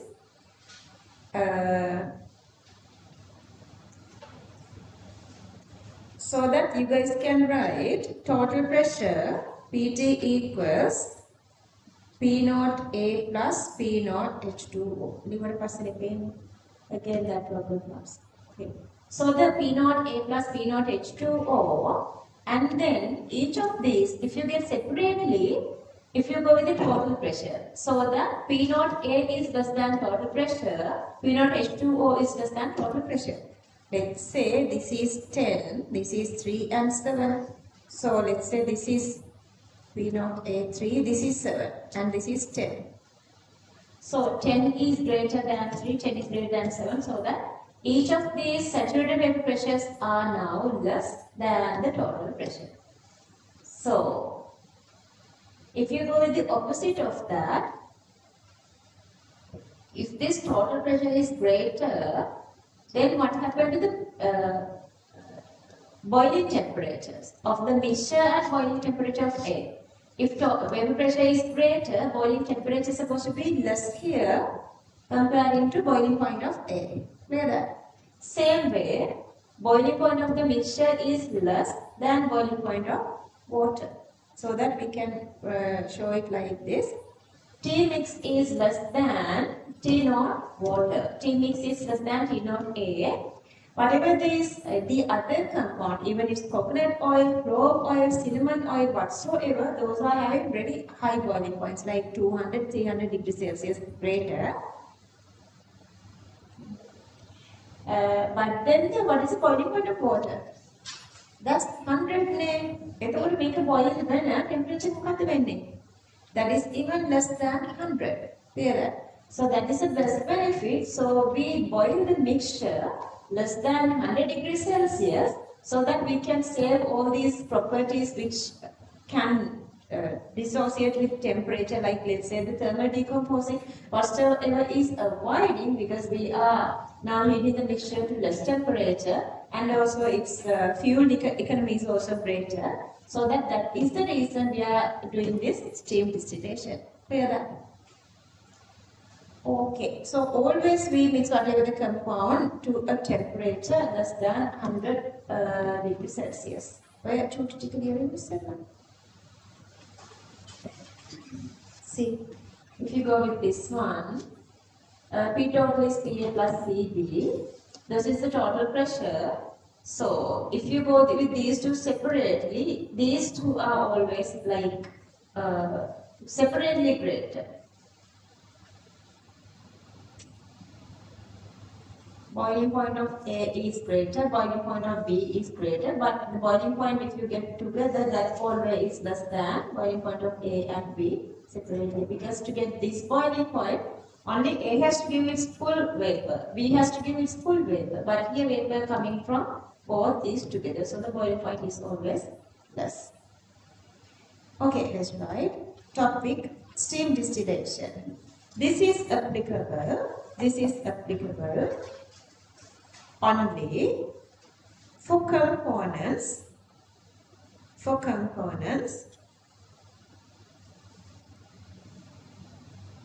which are completely immiscible.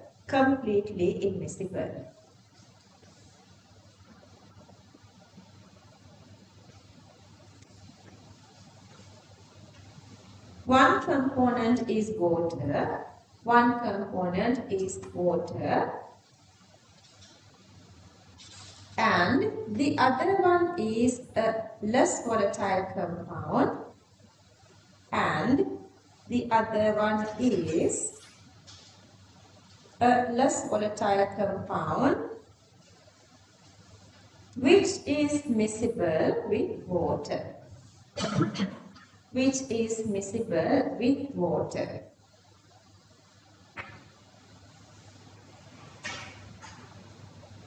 Hang on.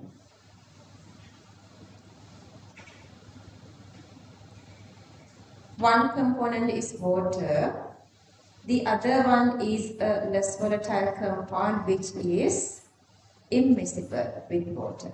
Not miscible, immiscible with water. Next point. Since two components are immiscible,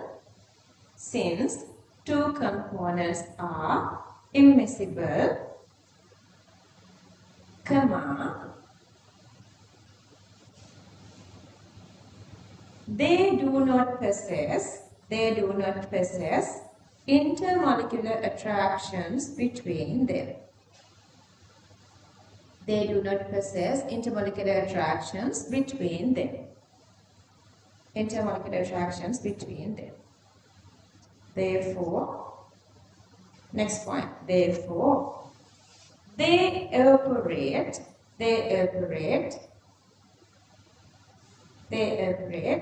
independently from each other.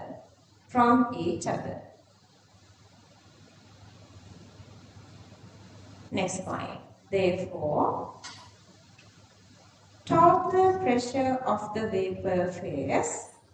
Therefore, total pressure of the vapor phase is equal to the partial pressure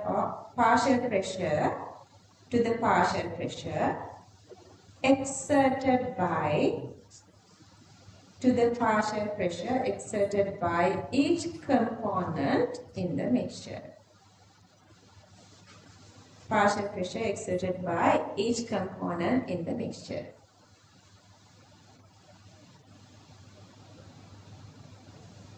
Next point. Since their operation is independent of each other,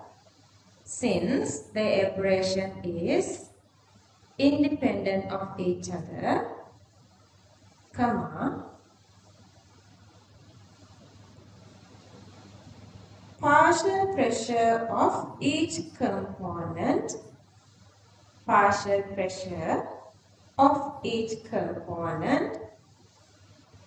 is equal to the saturated vapor pressure of that.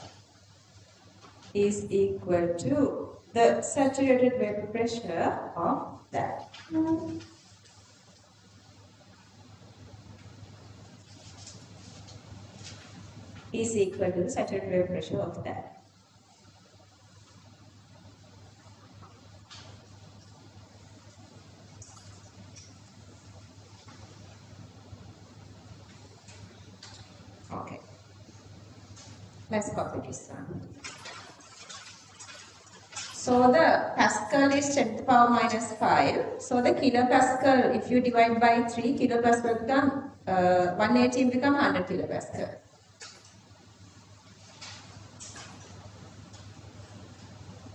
Pressure temperature always have this kind of relationship, exponential increasement.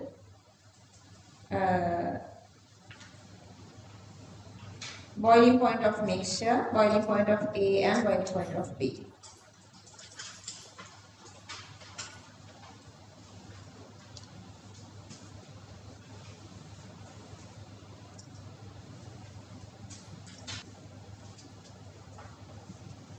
Copy this part.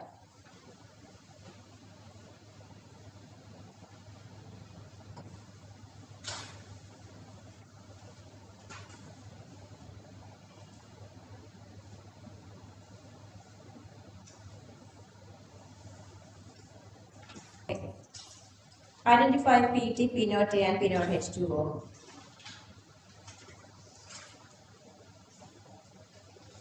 Finish everybody. Okay, points. Therefore, PT, just copy these symbols, okay? PT is greater than P0A and PT is greater than P0H2O. Sorry. Next point. When total pressure reach the external pressure,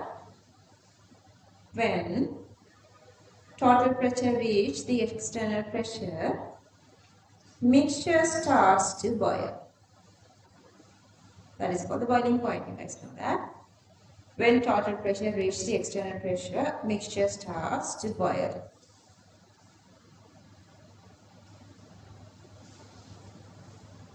Since, copy these two.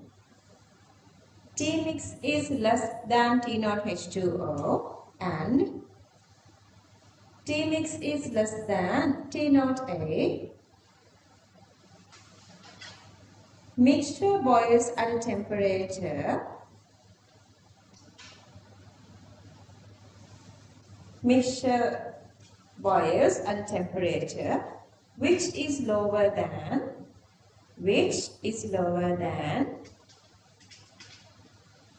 boiling points of both components. Which is lower than boiling points of both components. Boiling points of both components. Therefore, always mixture boils at a temperature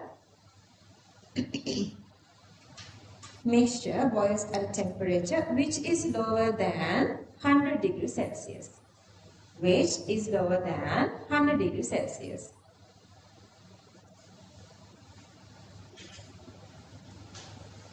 Okay, show this there. T mix is less than 100 degrees Celsius. That's because boiling point of water is 100 degrees Celsius.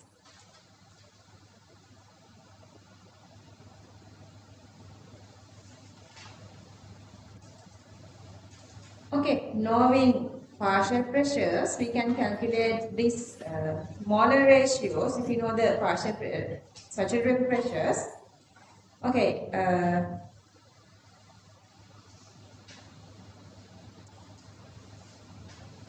so usually we can write this.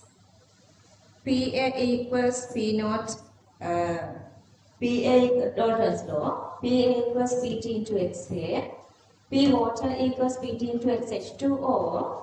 But here, partial pressure of A is the saturated pressure of A. Partial pressure of water is the saturated pressure of water. So that we can write, instead of PA, we can write P naught A. Instead of PH2, we can write P naught H2O. So these two are the equations. If we divide one by one, PT and PT cancelling off. XA is Na divided by Nt. XH2O, NH2O divided by Nt. Nt cancelling off, so that we can come up here. P naught A divided P naught H2O equals molar ratio of these two components. Copy this.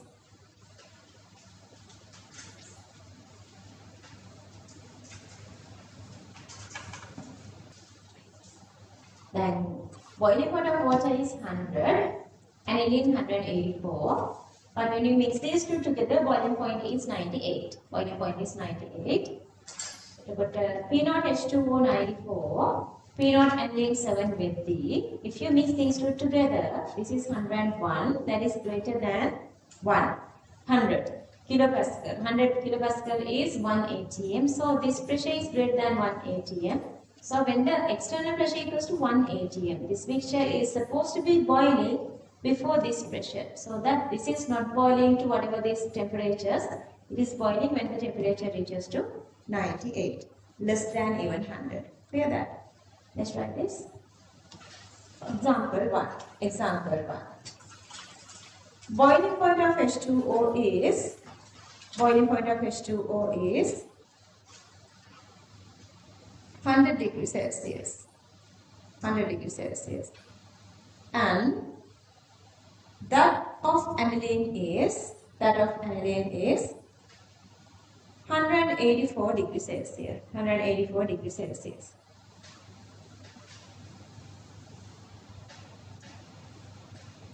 But immiscible mixture of H2O and aniline,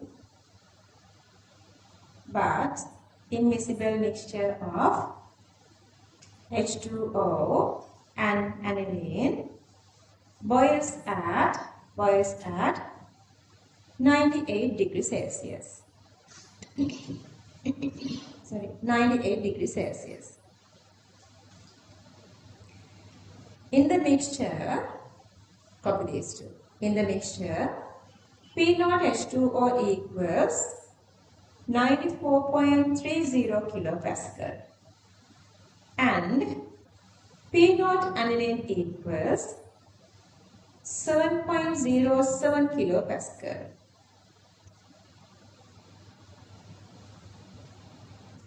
When P naught H2O plus P naught aniline equals, copy this. P naught H2O equals P naught aniline equals 94.30 plus 7.07 equals 101.37 kilopascal, comma, which is slightly higher than atmospheric pressure.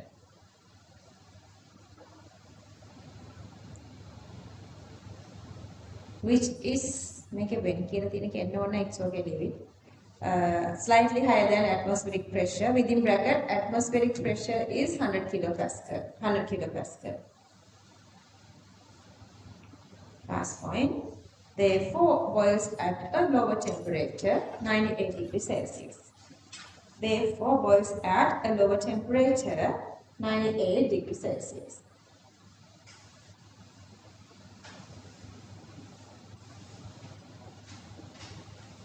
Can you guys understand the second one then? Same, boiling point of water is always 100 degrees Celsius. And this time I have taken water and nitrobenzene. For nitrobenzene 212. Make up natane 90 equally. Mishane anu atedi natai. I have taken here the actual mamekate 1979 paper because they have included this steam distillation after 2019. Then there were very few questions, few examples and everything. And this is 40 and this is 720, 760, that is 180 and P external. At that time, this boils at 98 degrees Celsius. Let's write example 2. Just copy this. Boiling point of H2O is 100 degrees Celsius, 100 degrees Celsius, and of nitrobenzene is 212 degrees Celsius, 212 degrees Celsius. But immiscible mixture of H2O and nitrobenzene, immiscible mixture of H2O and nitrobenzene boils at 98 degrees Celsius.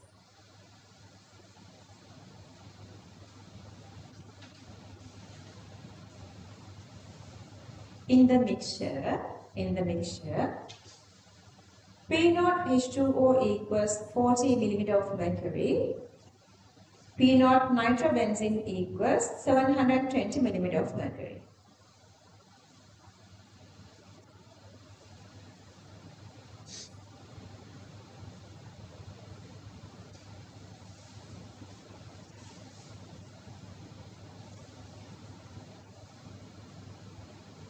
When, copy this, P naught H2O plus P naught nitrobenzene.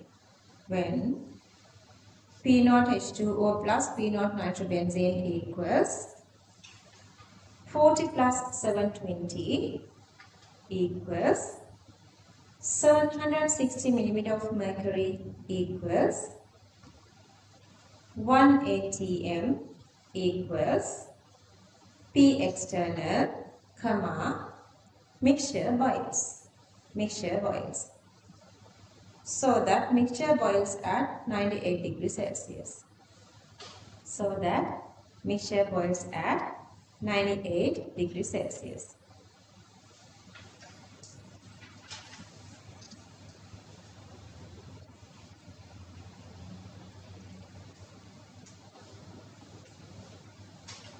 Mixture boils at 98 degrees Celsius.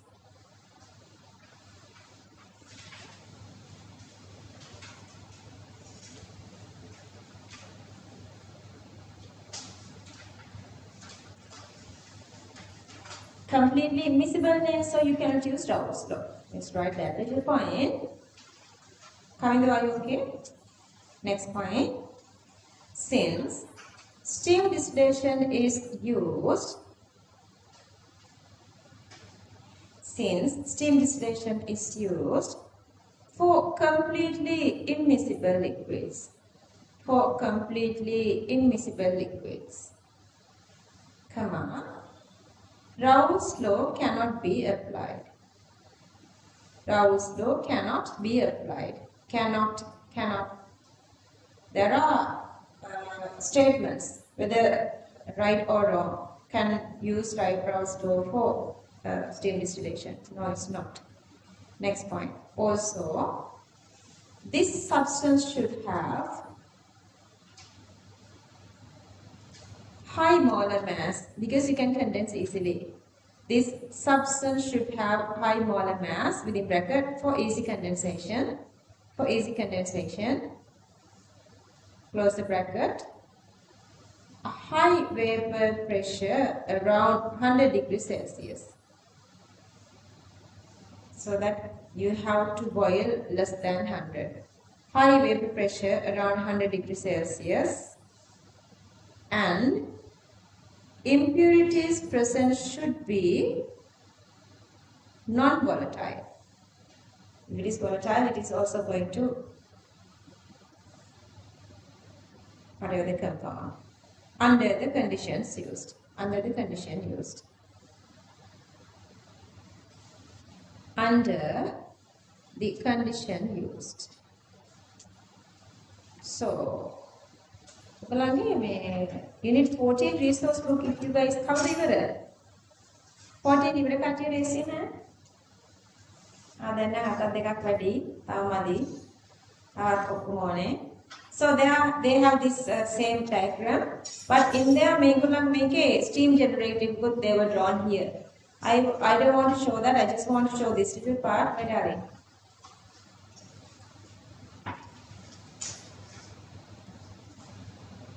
Okay, so this one is still writing too. Finish.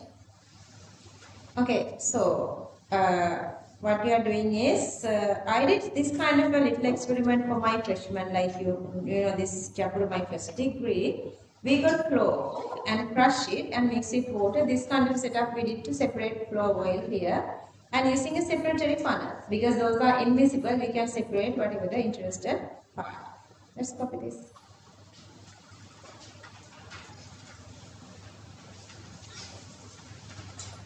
What is the temperature here? Generally tell me, temperature of the thermometer is supposed to be what? Tell me. T-mix. T-mix. Boiling point of the mixture. Understood? Yeah, let's say usually 98 degrees Celsius for given examples.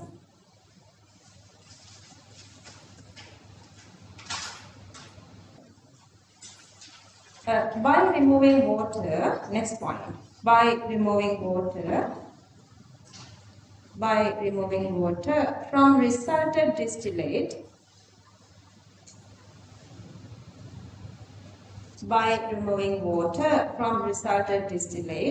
comma, a pure compound can be separated.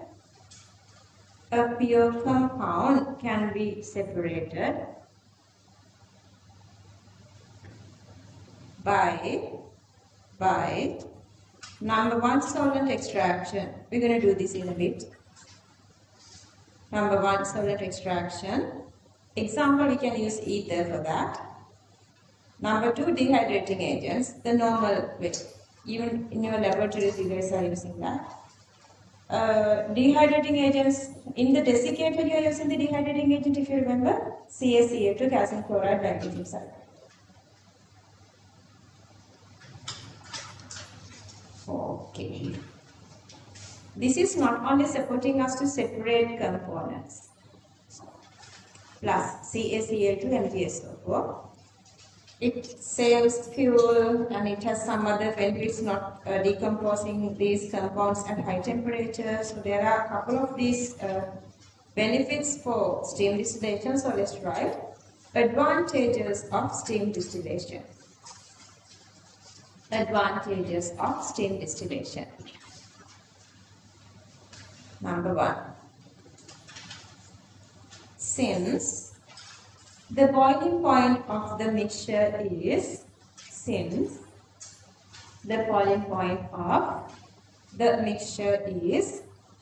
less than that of individual components. less than that of individual components, comma, it reduces thermal decomposition.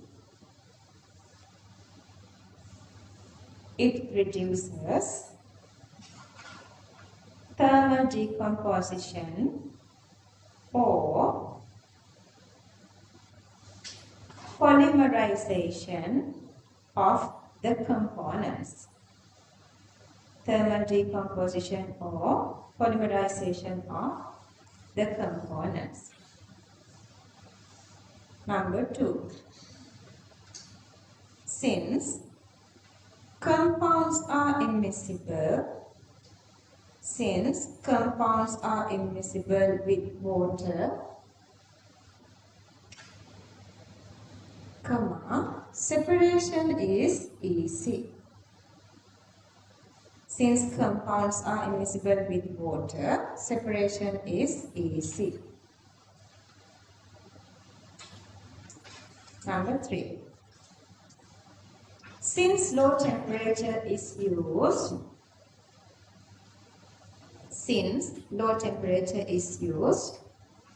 fuel consumption is low. Fuel consumption or fuel economy is low.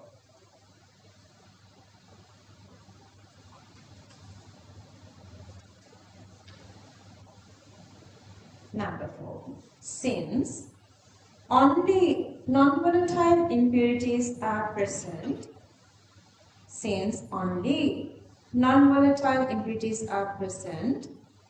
purity is high.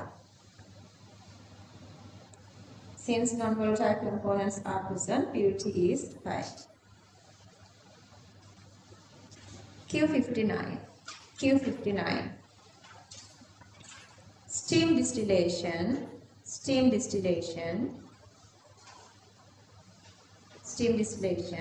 ABCD. A is used to separate water-soluble compounds.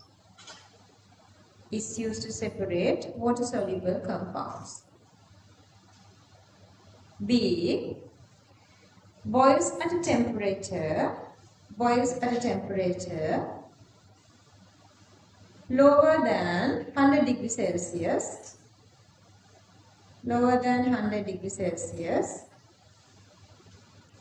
at atmospheric pressure.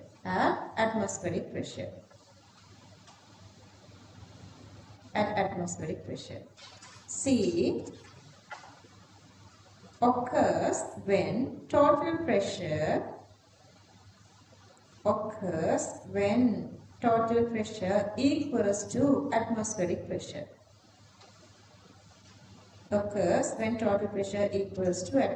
pressure.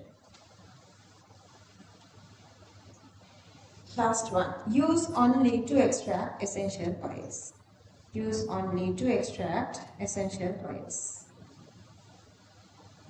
Another exam question,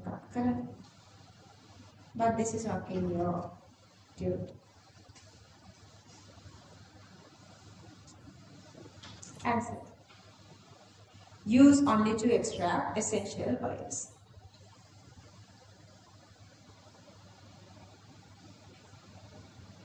Answer number with fingers.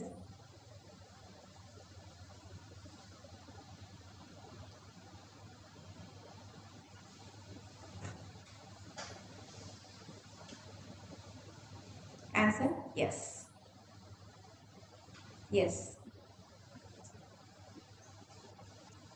No?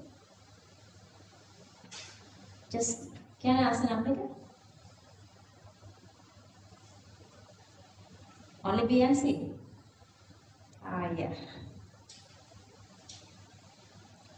Okay, this is the answer. Oops.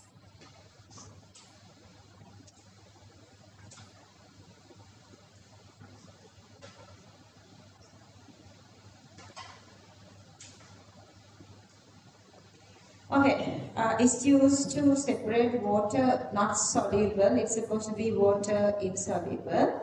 Boils at a temperature lower than 100 degrees Celsius. True. Occurs when total vapor pressure equals to the atmospheric. That is the normal boiling point. Not only for this one, we can use for any other purposes. We've only talked about this separation of these essential oils. Okay, copy this. Whatever the answers. Other commercially important compounds like fatty acids we can use as well. Do you want me to highlight? Incorrect, correct, correct, incorrect. Soluble, insoluble. Then here not only for this, that's why it's wrong. And show this as well. Not only for essential oils. Q60. A mixture of water. Q60. A mixture of water and water immiscible compound A. Water immiscible compound A was distillated. Mixture was boiled at 372 Kelvin and 180 M.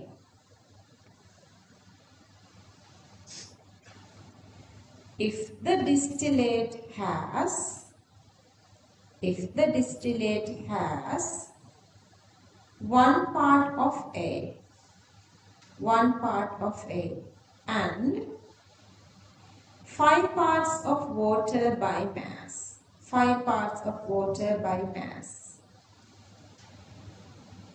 calculate molar mass of A. මේක දැන් කරන්න චූටි question එකක්. Vapor pressure of H2O at 372 Kelvin is 733 millimeter of mercury.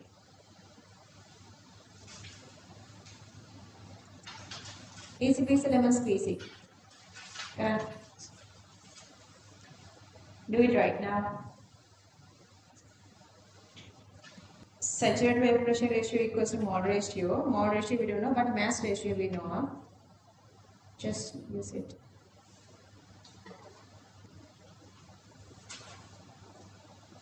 I guess calculation purpose.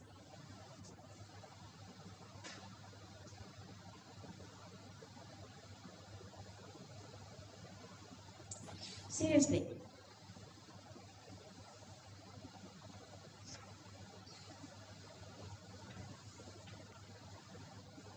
It's closer to 100 but less than 100.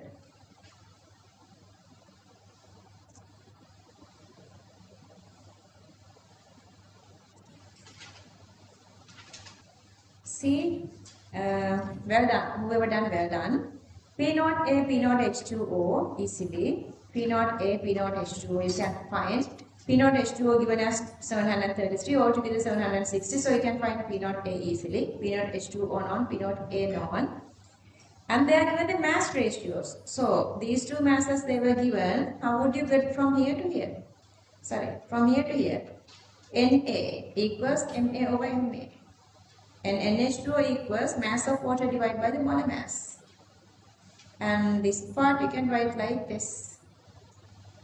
Then subject Ma equals to this. Only unknown is this Ma.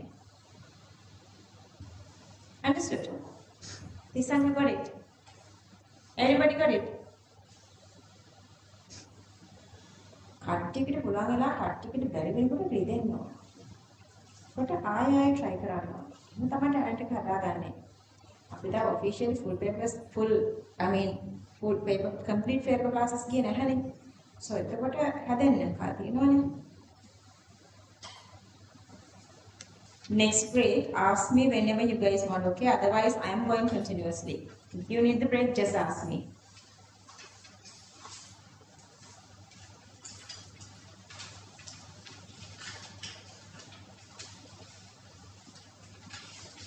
Okay, come to the equilibrium constant. Equilibrium of topic. Equilibrium of a gas equilibrium of a gas and a solution, equilibrium of a gas and a solution when it is dissolved in water. When it is dissolved in water. When it is dissolved in water. When it is dissolved in water, within bracket, Henry's law. Henry's law. So we're going to derive Henry's constant, another equilibrium constant. There are no like any chemical reaction or whatsoever, just oxygen gas and oxygen aqueous. To find this oxygen aqueous, we're going to go through this. That's extremely easier. Anyway, this is again equilibrium constant. We're going to start from rate constant, forward reaction, Kf into O2 gas. This one for the forward reaction. For backward reaction, reactant is O2 aqueous. At equilibrium, these two are equal. So we can write Kf into O2 gas equals Kb into O2 aqueous. But I chudi approximation oxygen is a gas. So we better talk about its partial pressure. PV equals nRT, P equals CRT, so on. So that instead of this O2 gas, I'm writing PO2 here. Other side, I'm just leaving as it is. If you subject these to Kf divided Kb, that is the Kh. Henry's constant. Unit is moles per cubic decimeter per Pascal. Moles per cubic decimeter per Pascal. Again, the Henry's law, depending only on the temperature. Only difference you would see is all the time this is uppercase, but here this is lowercase. Clear that? You are just writing forward and backward reactions, and then you equalize those two.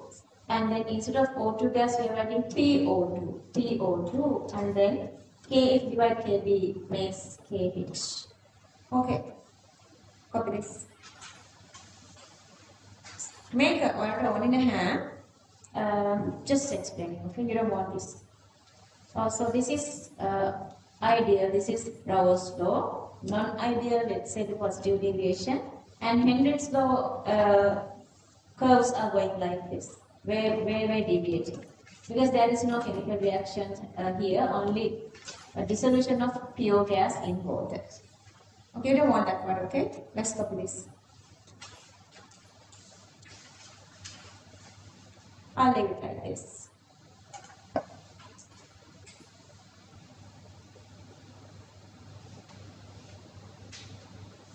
Okay, copy the rest.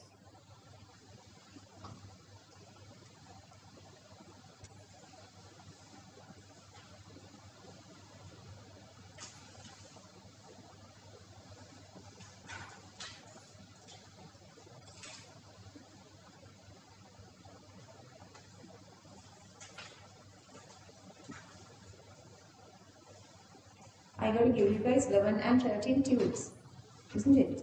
Neither. Don't have 11. Tube ticket? Only 13. It's mine.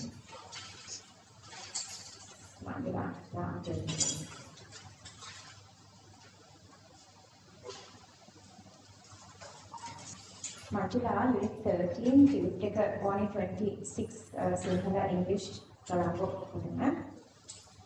Unit 13, Lahaduna.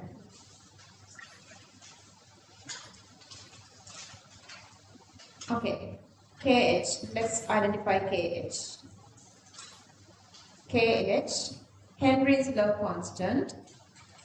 Henry's law constant, or we call it solubility gas constant. Solubility gas constant.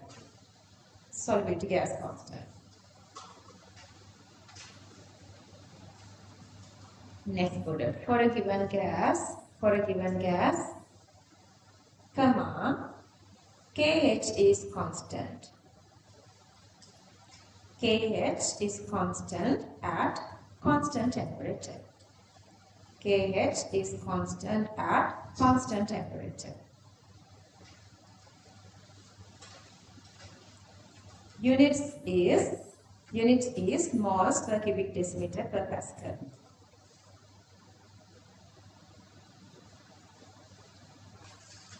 Question number 61. I want you guys to do on your own. Volume percentage of O2 in atmosphere is 20%.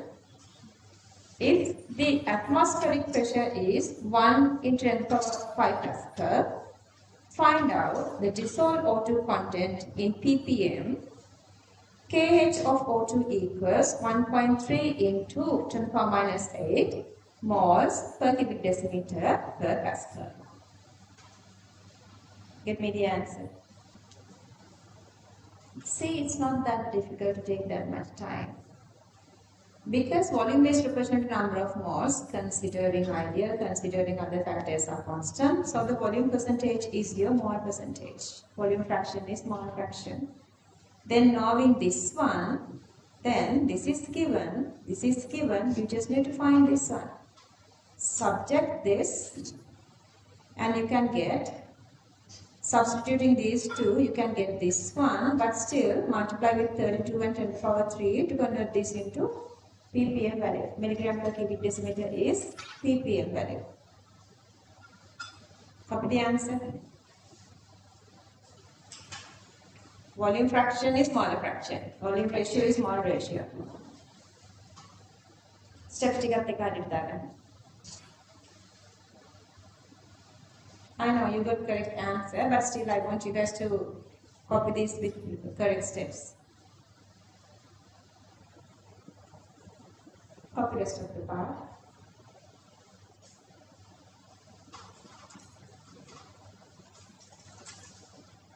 Okay, so that's the final answer.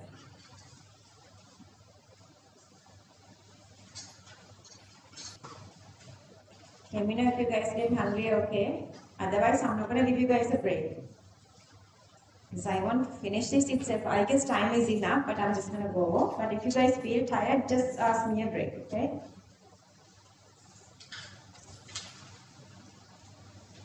Let's start a party down. Finish. I'm moving to another new topic. So all the way we did the heterogeneous phase equilibrium, two different phases. But here as an example, we are going with two liquids. Let's say water and organic. Something is dissociating or distributing between these two. As an example, let's say between water and carbon tetrachloride, we can dissolve I2. I2 dissolution in organic, I2 dissolution in water are different. So that they are making this kind of equilibrium once they settle down. So the basic requirement is there are supposed to be two different solvents. These two are supposed to be immiscible. Common solute supposed to be dissolved in both media, and there cannot have like different reactions between each other. Like no, let's say the I2 cannot react with water, I2 cannot react with organic, plus water and organic cannot have other kind of reactions. Which one is denser is staying down, which one is less denser is staying up. So that you can go with this equilibrium. Still the medium, this system is supposed to be a closed system. KD, it's very easy. So the equilibrium goes between same A solute, but dissolution is different. Here aqueous dissolution, here organic dissolution. So the forward reaction is this one. This is the forward reactant. Forward reaction rate constant.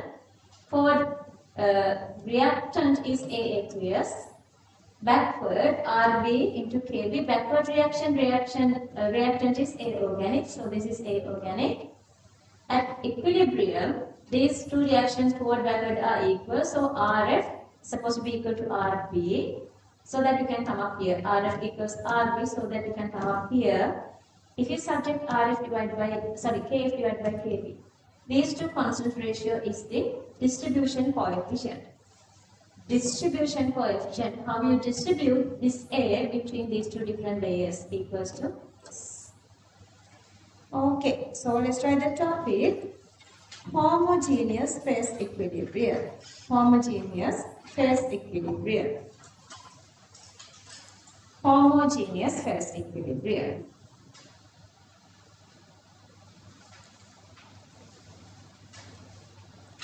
Homogeneous phase.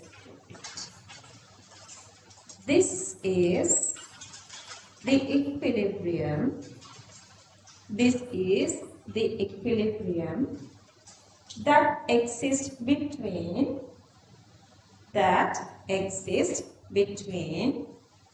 two immiscible liquids,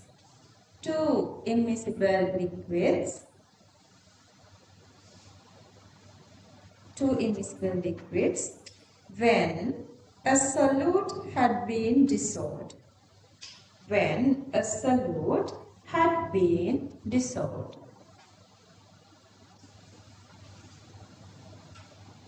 Next point. When two immiscible liquids are shaken.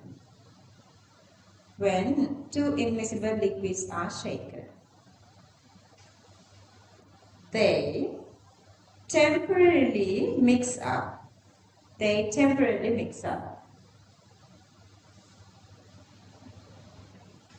And separate into two distinct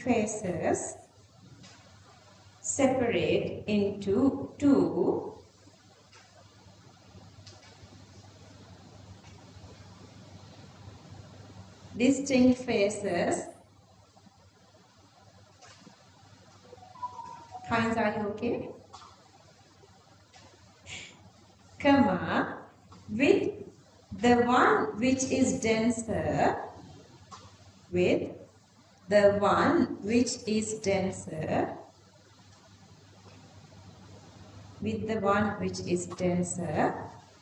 at the bottom,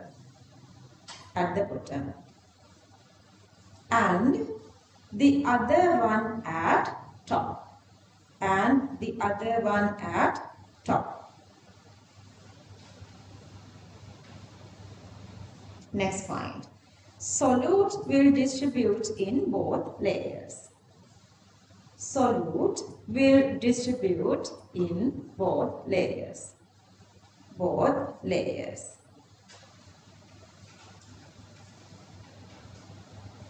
Last point. The ratio of concentration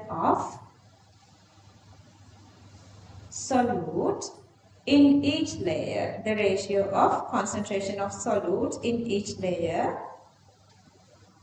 Is a constant at constant temperature.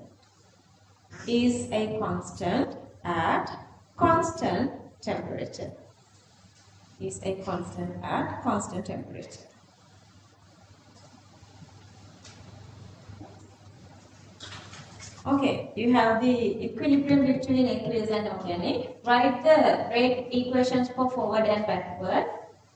And then equalize these two together. Then subject K divided by KB, which is the distribution coefficient or distribution constant. Copy this. Let's identify KD. Now, again, next year, I'm going to support it, but chemistry can run up organic, it's okay to charge. KD. Distribution coefficient slash partition coefficient. Distribution coefficient or partition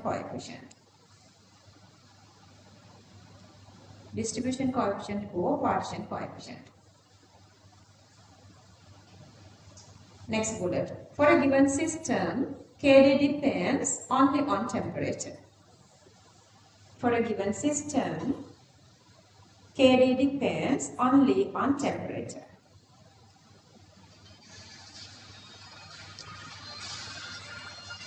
KD is unitless. Yes, darling.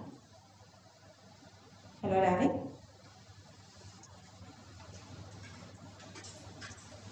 Oh, it's okay. Anyway, then Nirushan is getting here. Oh, I asked Nirushan to get around 4. I forgot that. Don't Nirushan to ring the 3 word and the Okay, that's okay, darling. Okay, this part is again easier. Requirements to apply homogeneous equilibrium. මට මගේ හොඳම class assistants set එක set වෙන්නේ 2026 batch එකේ. ආරම්භයෙන් එපා කියලා. Requirements to apply homogeneous equilibrium. requirements to apply Mathotaarachchi equilibrium. මම මේ ටික නිකන් කියාගෙන යන්න. Number 1. The two solvents should be immiscible with each other. You guys know that organic aqueous has to not dissolve with each other. The two solvents should be immiscible with each other. These are assumptions for such calculations. They are asking assumptions, then you guys have to write these. Number 2, the solute should be soluble in both solvents. The solute should be soluble in both solvents.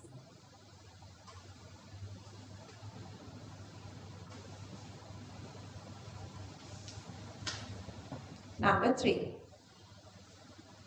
The solute should be in same form in both solvents. In same form in both solvents. In same form in both solvents.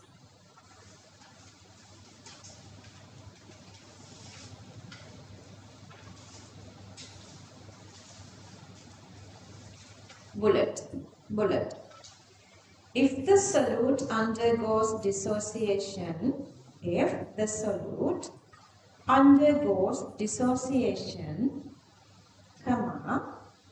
ionization or polymerization. Dissociation, ionization or polymerization, this law cannot be applied directly. This law cannot be applied directly.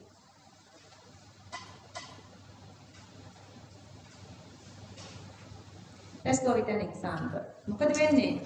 Acidic water medium එකේ මොකද වෙන්නේ කියන්නේ? Aqueous දැම්මම acidic වල මොකද වෙන්නේ? Dissociating CH3COO minus plus H plus. In organic, only with acidic or inorganic, they dimerizers making hydrogen bonding.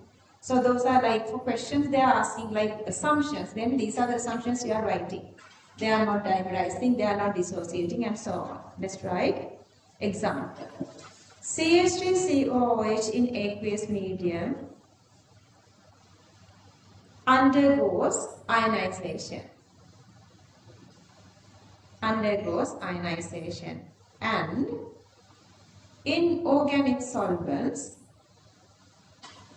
it gets dimerized. Contact with burning, within a contact with naphthalene. Number 4. The two solvents should be in contact with each other. Otherwise, no interspace for transition. The two solvents should be contact with each other.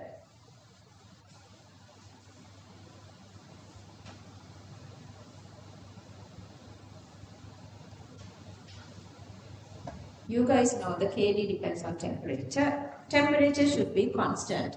Fifth one, number 5. Temperature should be constant. Within brackets, even though temperature changes during dissolution. We assume that the temperature remains the same. Dissolution either can be exothermic or endothermic.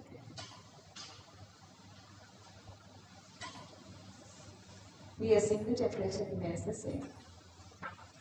Maybe the liver take another take. I want to get it by this one. What else, baby? Choose question. Okay, easy question. KD equations itself are very easy. They make it complicated to joining it with ionic equilibrium. Ionic equilibrium is the most challenging, I told you guys, and now you have the experience. Q62. I2 is dissolved. I2 is dissolved in chloroform and H2O, CHCl3 and H2O. Once the system reaches equilibrium, Once the system reached equilibrium, 25 cubic centimeter of aqueous layer is titrated with 25 cubic centimeter of aqueous layer is titrated with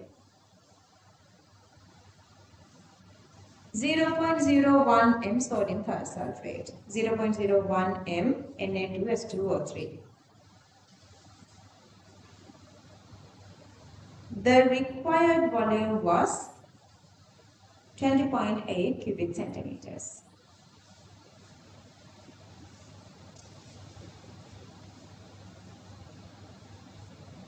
Five cubic centimeter of CHCl3 layer. 5 cubic centimeter of CHCl3 layer is titrated with 0.1 m sodium thiosulfate, 0.1 m Na2S2O3. The required volume was 35 cubic centimeter.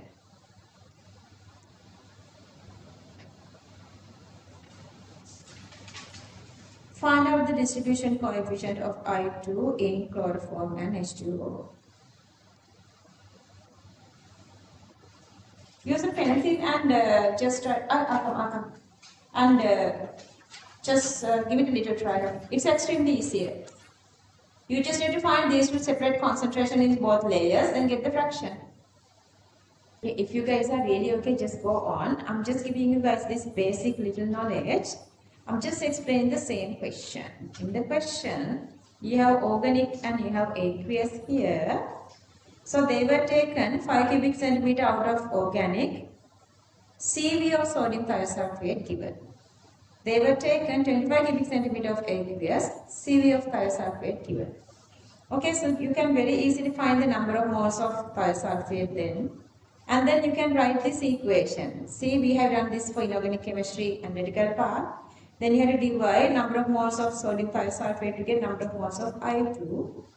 And by that, you can find the number of moles to get the concentration. You have to divide by whatever the volume you have taken. You have taken 5 of organic. To get the aqueous, you have to divide by 25.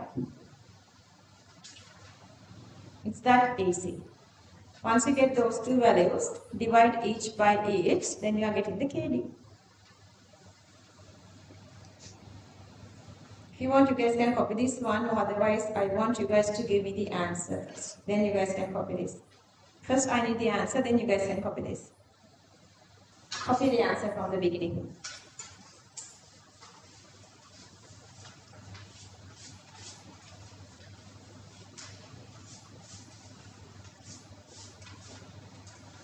Just try to understand your own mistake and memorize that. Still understand you guys are doing a lot of these silly mistakes. Otherwise, everybody could be able to get answer. That easy. Now the full answer is there. Just copy it down. Are you guys done here? Solvent extraction part, calculations are going with the distribution coefficient, so it's easier. So let's try the topic. Extraction of organic compounds. Extraction of organic compounds by solvent extraction. Extraction of organic compounds by solvent extraction. Extraction of organic compounds by solvent extraction.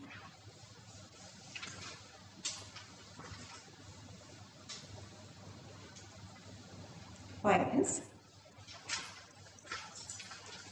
Natural products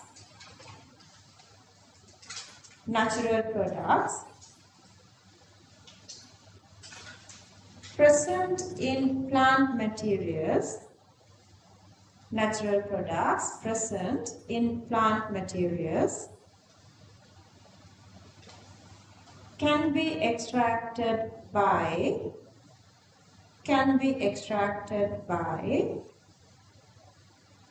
solvent extraction method. Solvent extraction method.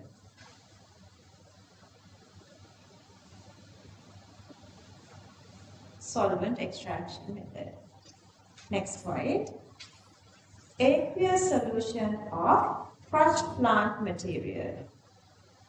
Aqueous solution of crushed plant material. Crushed plant material is mixed with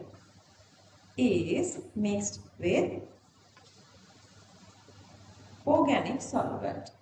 Organic solvent.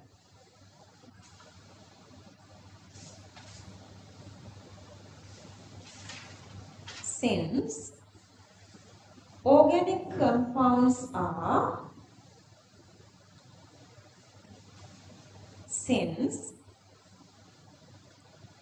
mixed with organic solvent. Next point, since organic compounds are more soluble in organic solvents, since organic compounds are more soluble in organic solvents, comma, compound can be extracted. Compound can be extracted into organic solvent. Into organic solvent. Normally, next point, normally for this method, highly volatile organic solvents are used. Highly volatile organic solvents are used. Highly volatile organic solvents are used. Next point, extraction is more efficient. Extraction is more efficient when the extraction is carried out several times. The extraction is carried out several times using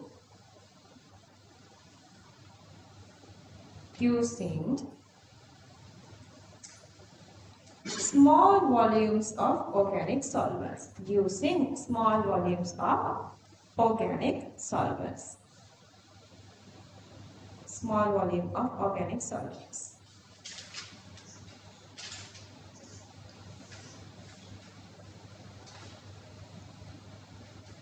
Example Q63 ABC. Example Q63 ABC. Okay. So, after this fractional distillation, we separate compounds. Even the steam distillation or whatsoever, we separate compounds. And then, even after separated, these are not that pure. Even a little amount of water can be seen here. Let's say this is the part that we want to separate.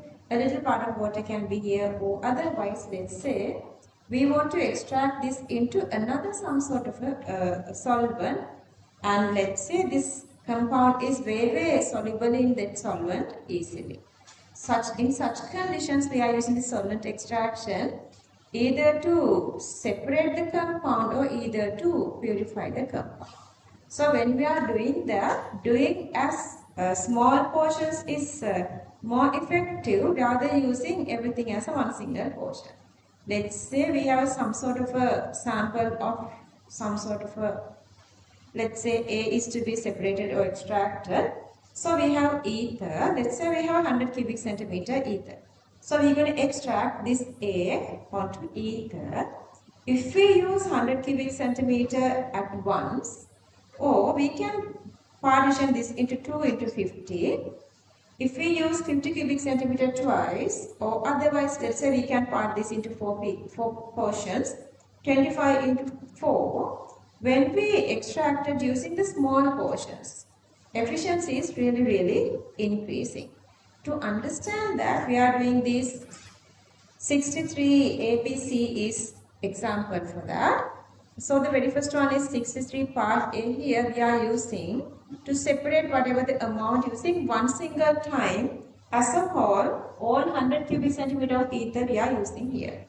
Let's see how we do calculation and see which one is more efficient. So let's write this part of the question. Question 63, part 8. Q63, part 8. Hang in. Are you guys hungry or you guys want a break or something? Now it's 5 minutes to 1. Hold on there, mother. Can I? Only the breaks. Because we have time. How few pages? 1, 2, 3, 4, 7 of them 5 විතර others are like questions. Yes. දැන් මේ කරුසි මට මේ මොනවාද Domino's අරන් දීලා මදි මේ දෙන රිලැක්සේෂන් එකට. නේද? Okay. Q63 part B.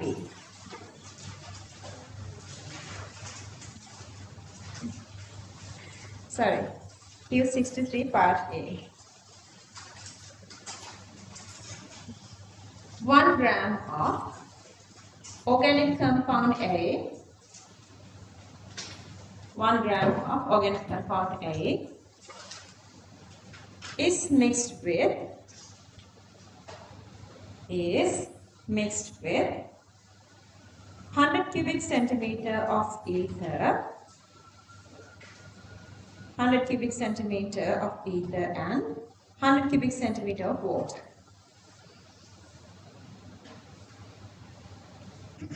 Find out the mass percentage of organic compound.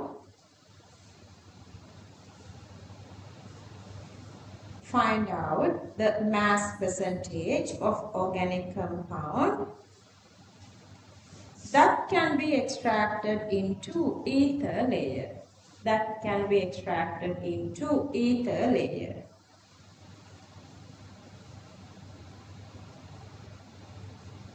Compound A is more soluble in ether. Compound A is more soluble in ether.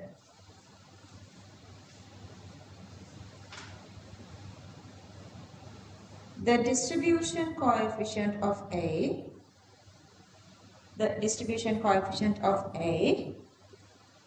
between ether and water is 5.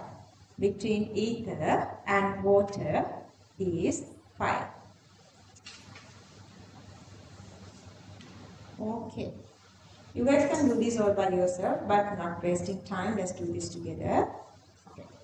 So they are using 100 cubic centimeter of each of these, like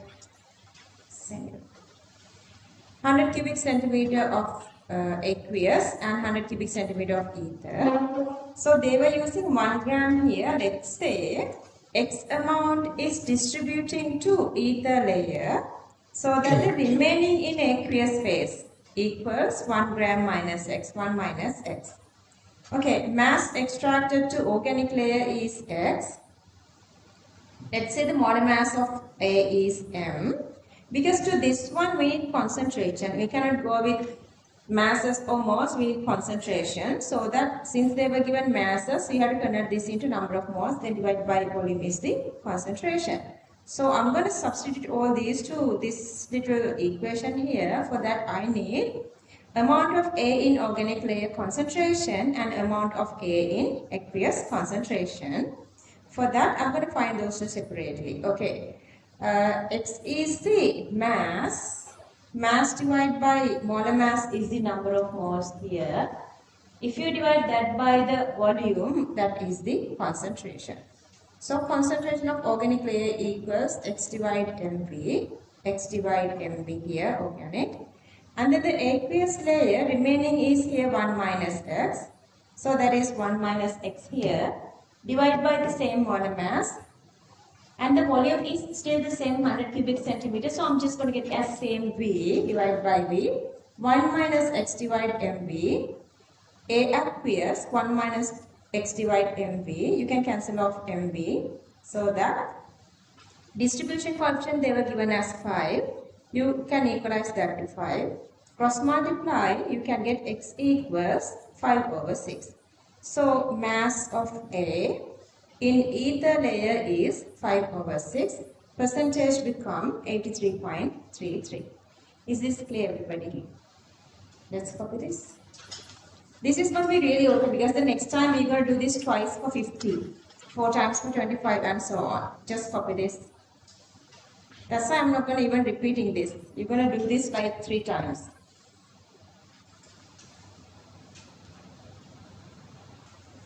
Copy this part there.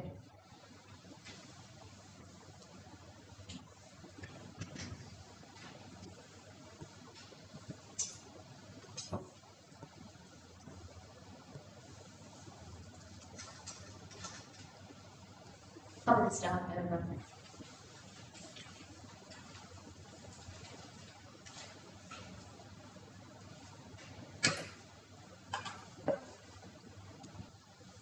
Q63 part B.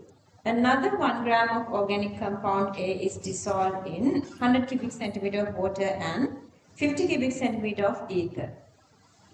50 cubic centimeter of ether. Once the 2 layers are separated,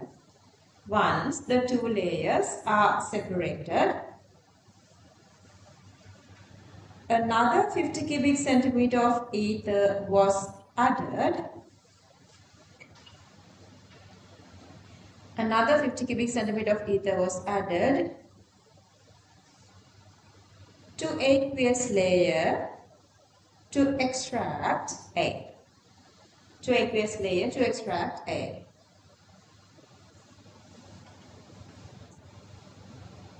Finally, both organic layers are combined. Both organic layers are combined.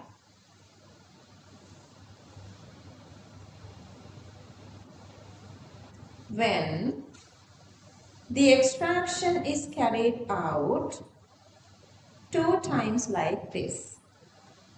When the extraction is carried out 2 times like this, 2 times like this, comma, find out mass percentage of A that can be extracted into whole organic layer.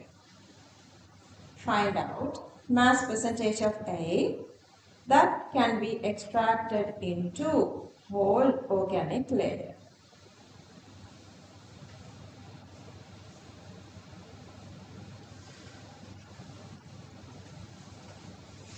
Okay, this time we are not using all these organic layer as a one single portion. We divide this into 2 portions, 50 and 50. So the total amount of aqueous is there. But this time we are using 50 cubic centimeter of ether layer. Initially we had 1 gram. Let's say X extracted or distributed to ether. So the remaining is 1 minus X. We are doing exactly the same thing. Only difference is this time we have 50. Only difference is we have 50 there. That is the only difference. So Na X divided by M. And here we have only 50 cubic centimeter of this organic layer. So that we have to divide that X over M by 50. X over M we have to divide by 50. Number of moles divided by volume is the concentration. So X divided by 50M. And then the other one, 1 minus X divided by M. Number of moles of A in aqueous layer, 1 minus X aqueous. Divided by M. But again this time volume is 100. So divide by 100. So 1 minus X divided 100M. That is the only difference. Last time we got like Vm. So we have the Kd expression. Just do the substitution here. Substitution here. 50 divided by 100 is 2. Cross multiply, it comes to the top. Cross multiply with 5. You can finally find this. X equals 5 over 7. But that's by the first portion. First 50. How much is remaining here? Initially we had 1. That is 7 over 7. Out of that, 7 over 5 is here. 5 over 7 is here. And the remaining become 2 over 7. 2 over 7. That 2 over 7. See? That 2 over 7 is the initial total now. Let's say Y amount is extracting to ether for the rest of 50. So that the remaining in aqueous becomes 7 over 2 minus Y. So I'm going to do exactly the same thing. Here I'm just showing, in calculation I'm just showing remaining become 1 gram minus 5 over 7, that is 2 over 7.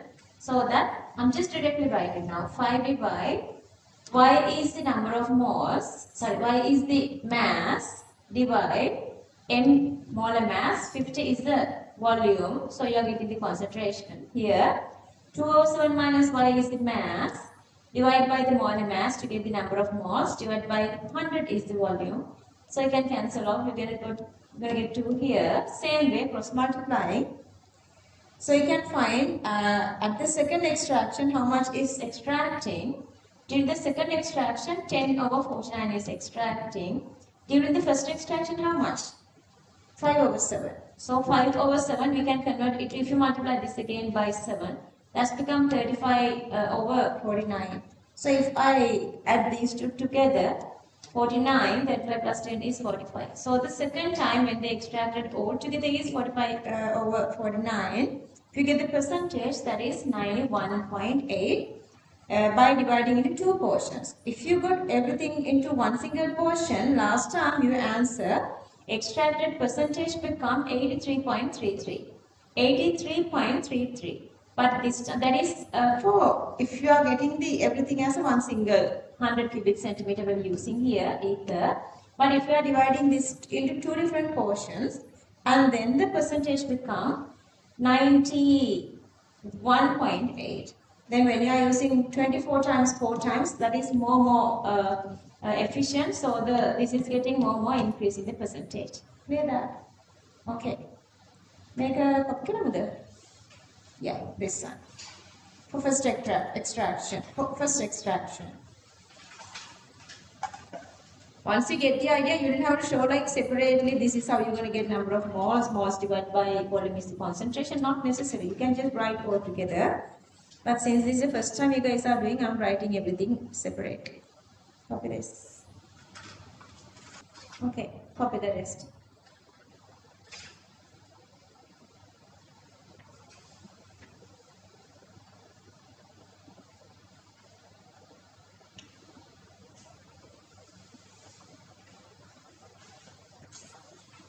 Copy this part for second extraction.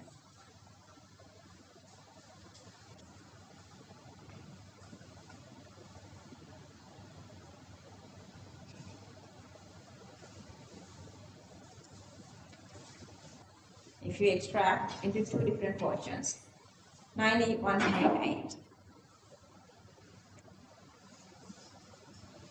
Don't it? Do all another.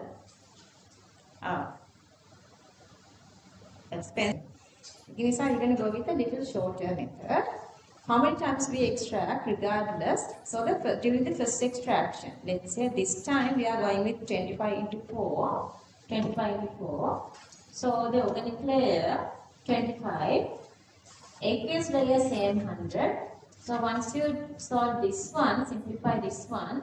For the first extraction, remaining in the extracted 2. Organic layer is 5 over 9, remaining in the aqueous layer, so that become 1 minus 5 over 9, that is 4 over 9. Let's say if you do 4 different extraction, then at the end of the day, so the mass of A in aqueous after 4th extraction become 4 over 9 to the power 4. And that is this amount. So 1 minus that amount is the extracted amount. Extracted amount multiply 100 is the percentage. Percentage increasing, you guys know that. So this is the summary of that little part. How do we get, like, depending on how many extractions. If after the first extraction, if the remaining fraction is A over B, for nth extraction, total remaining become n power of that remaining fraction. Clear that? Since here we are doing 4 times, because 25 into 4, so this n become 4. So that here 4 over 9 is the remaining after first extraction. 4 times mean 4th power. So the remaining, total minus remaining is the extracted amount. And see again that you guys see that it is increasing. If you are using 100 cubic centimeter, it is 83. 50 into 2, 91. 25 into 4, the extracted amount is 96. So the efficiency increasing when you are using smaller portions rather using it as a one single portion. Anyway, let's try this. Q63 part C. Q63 part C.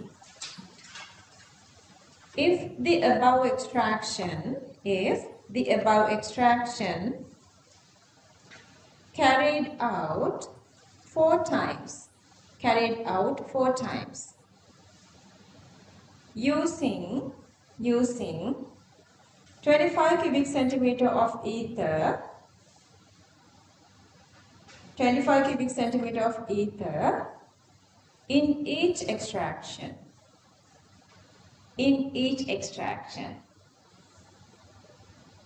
Does it why nibbling nails? Any problem? Find out the mass percentage of A.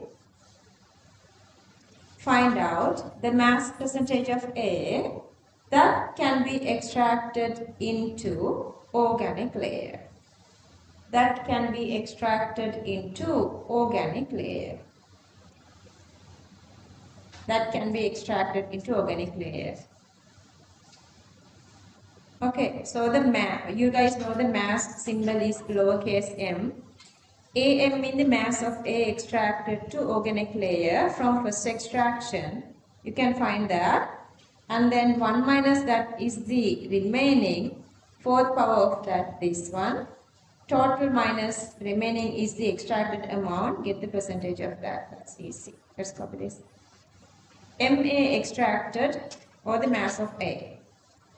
MA or mass of A extracted to organic layer from first extraction.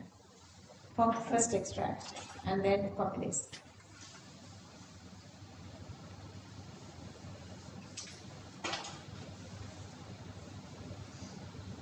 Okay, copy that.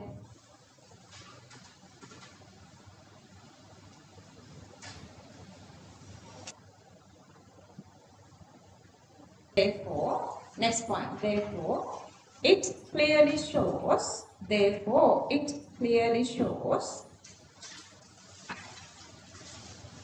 using the organic solvent, using the organic solvent in small fractions, within bracket, rather using all in once,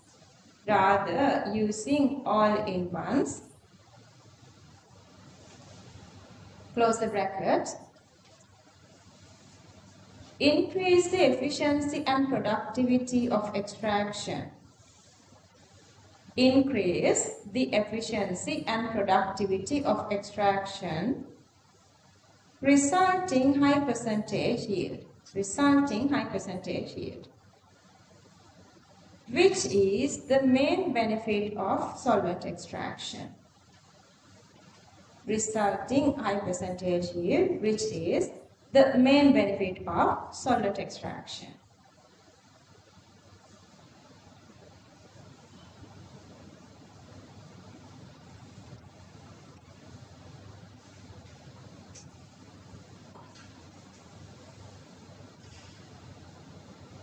Finish.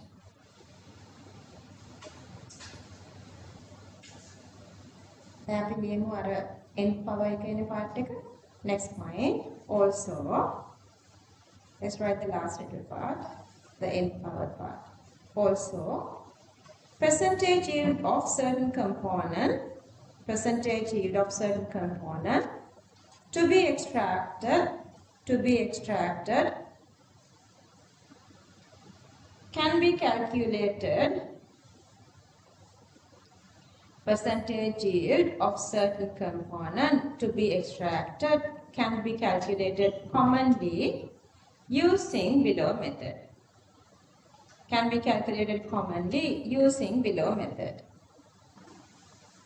Okay, cover this down.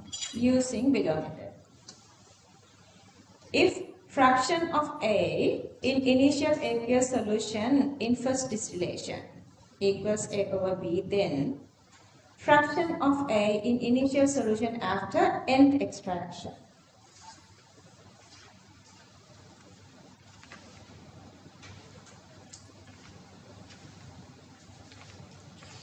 OMG. Finish. Seriously. I think I'm going to recording. Let's do this question. You note Q64. Q64, Tude book 124th one. OMG, seriously. Every time I feel this relaxation once I'm done the syllabus. Because I know then you guys have a lot of time to go on with, like from next week on, if you've done the theory nicely, you have nothing else to learn new. Only when you're going with this one, how much polishing is happening. Okay, use this benefit, okay, use this. Okay, do this question now. The procedure given below was followed to determine the partition coefficient of Kd of butane dioic acid, BDA, between ether and water and 25 degrees Celsius. Initially, 20 grams of BDA was shaken well with a mixture of approximate volume of 100 cubic centimeter of ether and 100 cubic centimeter of water in a reagent bottle, and then layers were allowed to separate. At this stage, some undissolved BDA, it simply means it's already saturated, was seen remaining at the bottom of the reagent bottle. Then, a 50 cubic centimeter volume of ether layer and 25 cubic centimeter volume of water layer titrate with 0.05 m sodium hydroxide. Volumes were given here. So, a couple of questions are asking. Partition coefficient and so on. Do this now. For online students, I'm leaving the question here if you don't have this question. Otherwise, everybody go on.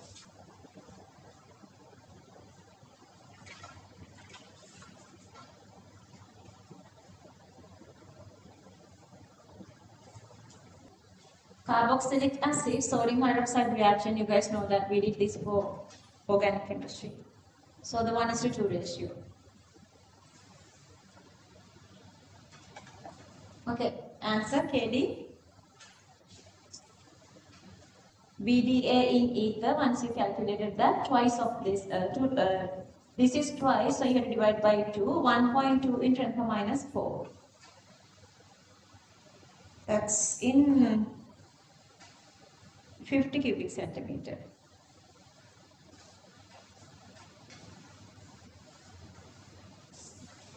Make it to moles per cubic decimeter dividing by 50.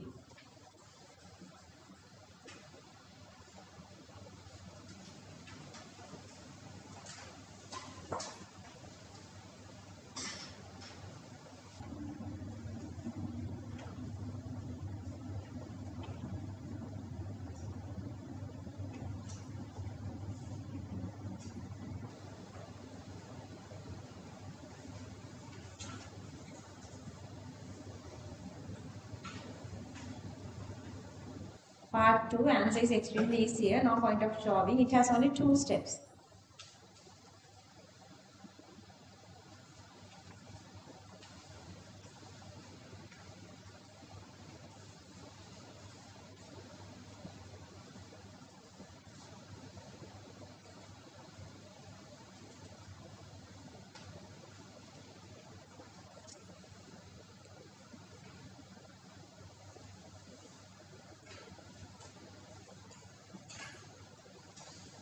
Here. So I don't worry about the volume. So volume constant means that is the same concentration. Volume is 1 cubic decimeter. So you guys know it is same molar mass. We can talk about same BDA. Let's say molar mass is M. So you can just go with like the molar mass is proportional to mass. Understood? Concentration is proportional to mass because molar mass is cancelling off. Molar mass is cancelling off. Either if you want like 8 divided by, you can find the BDA molar mass and so on. How do I have molar mass? And either. So you can cancel off. It's cancelling off. So it is this easy then. Another. Good. If you guys done that, after copying this one, go back to that question number 58. Temperature is 25 degrees Celsius. They were not mentioning anything that they are changing temperature. As long as temperature constant, KD constant, and we already found that as 0.15. Question number 58. Two unreacted liquids X and Y, which are completely miscible in all proportions, are at equilibrium with their vapor phase over the temperature range from Tx to Ty. Those are the boiling points of X and Y. Shown in this equilibrium shown in phase diagram. හරි ඊට ටික හිතලා කරන්න. ඉක්මවලා කියලා කියලා තියෙනවා this time.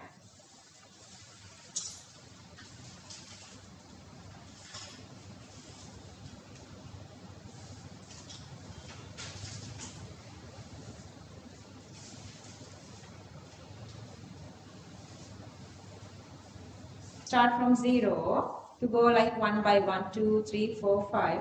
Then just go up. This is how it occurred to me. Could you guys get here?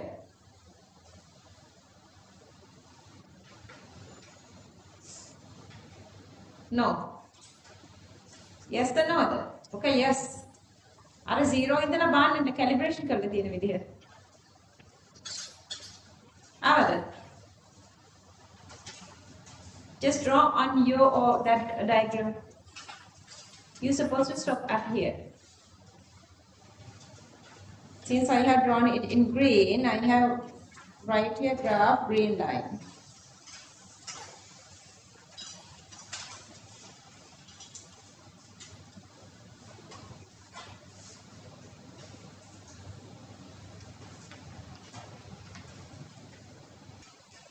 Fractional distillation can be used. Fractional distillation can be used to separate pure Y from X. Pure Y from X.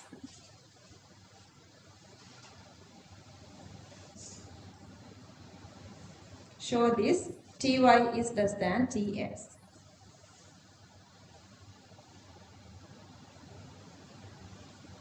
Therefore, Y is more volatile. Therefore, Y is more volatile. Therefore, each time we separate the distillate,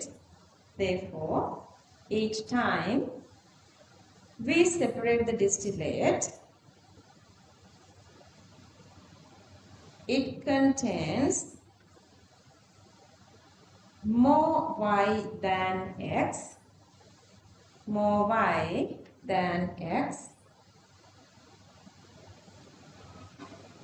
and X will remain in the distillation flask. X will remain in the distillation flask. That is the answer. එහෙම නැත්තම් මේක වෙන්න ඕනේ answer එක.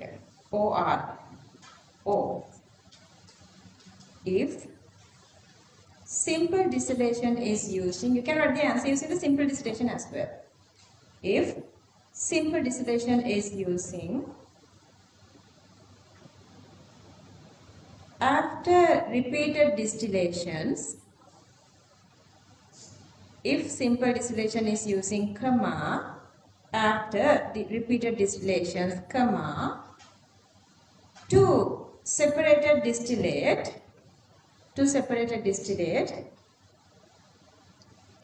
finally we can obtain more pure X and Y.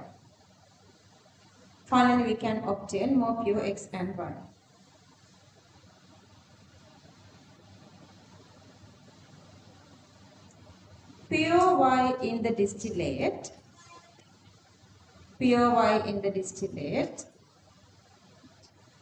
and pure X in the distillation flask.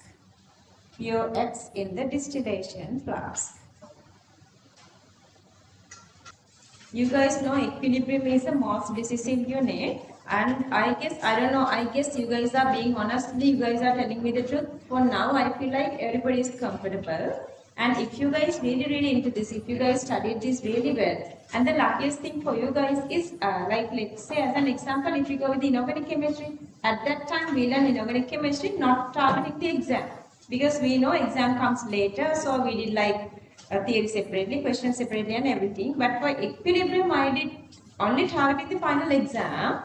I did questions plus theory even without my support. Now you can do all the questions of the tutored book.